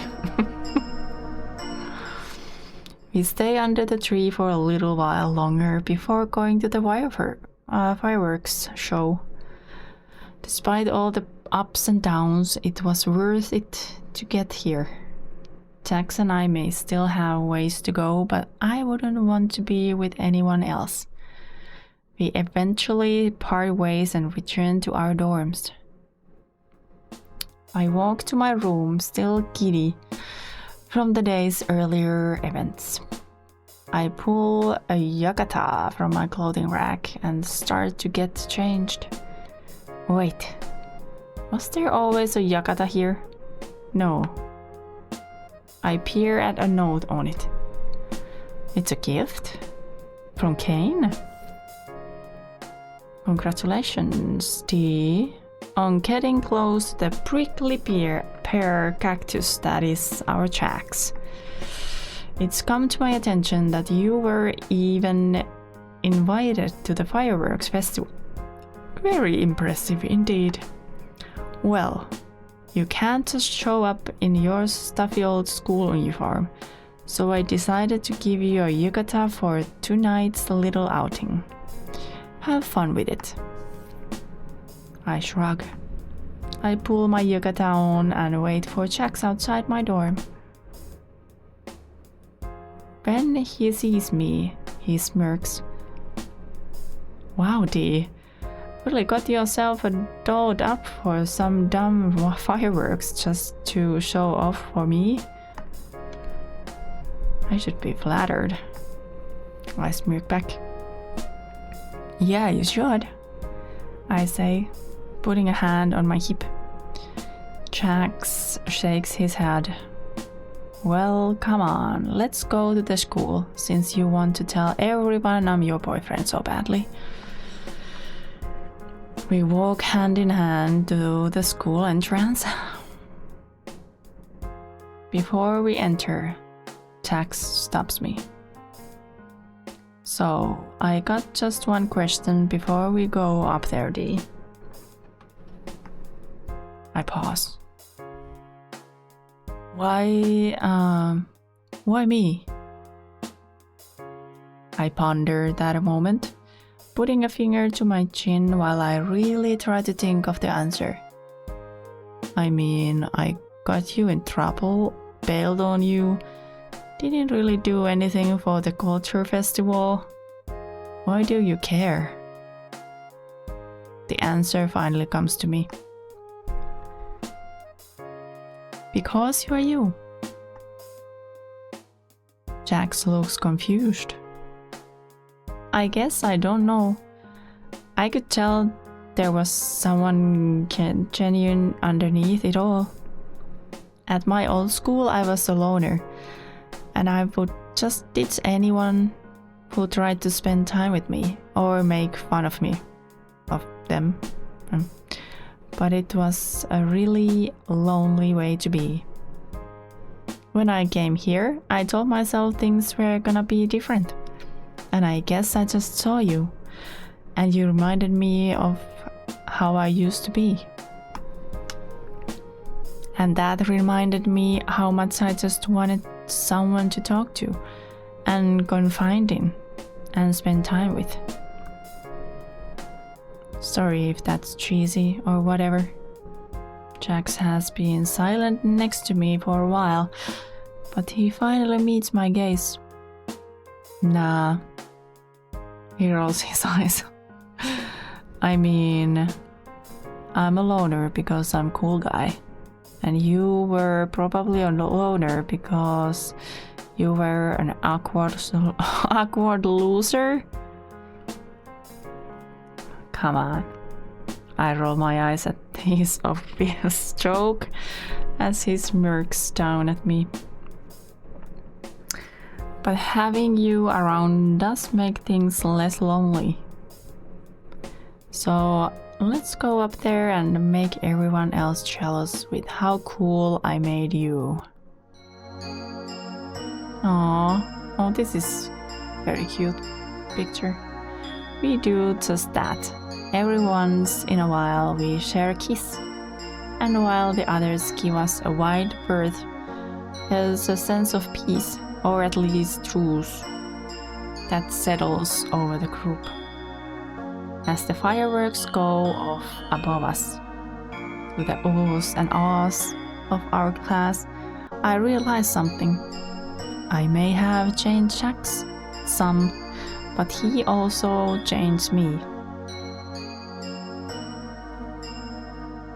With time, more and more of my memories returned. We still haven't found a way out of the school yet, or back to our lives before, but as long as I have Jax by my side, I'll be alright.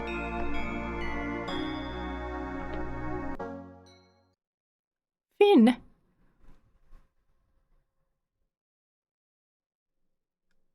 It's a Finn.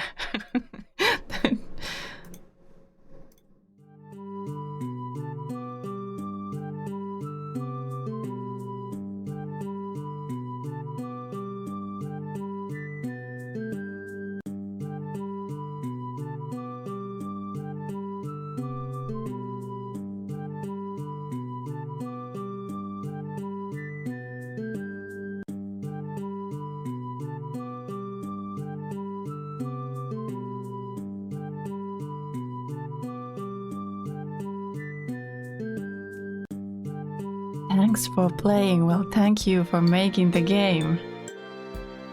Oh my goodness. This morning when I saw the news that the whole game is out, I did saw that there is already DLC coming out. Well, there's talks about it later, so we can actually date more people, I guess. So this is gonna be replayable many times, which is really great. Great for all the people who play this, and of course for the amazing people who make this game. But that is the Amazing Digital Dating Simulator from the day 2 to the 5th. There is the first one that I played as well. Check that. Well, hopefully you did check it already. But that's it for today. Have a good one. See you later.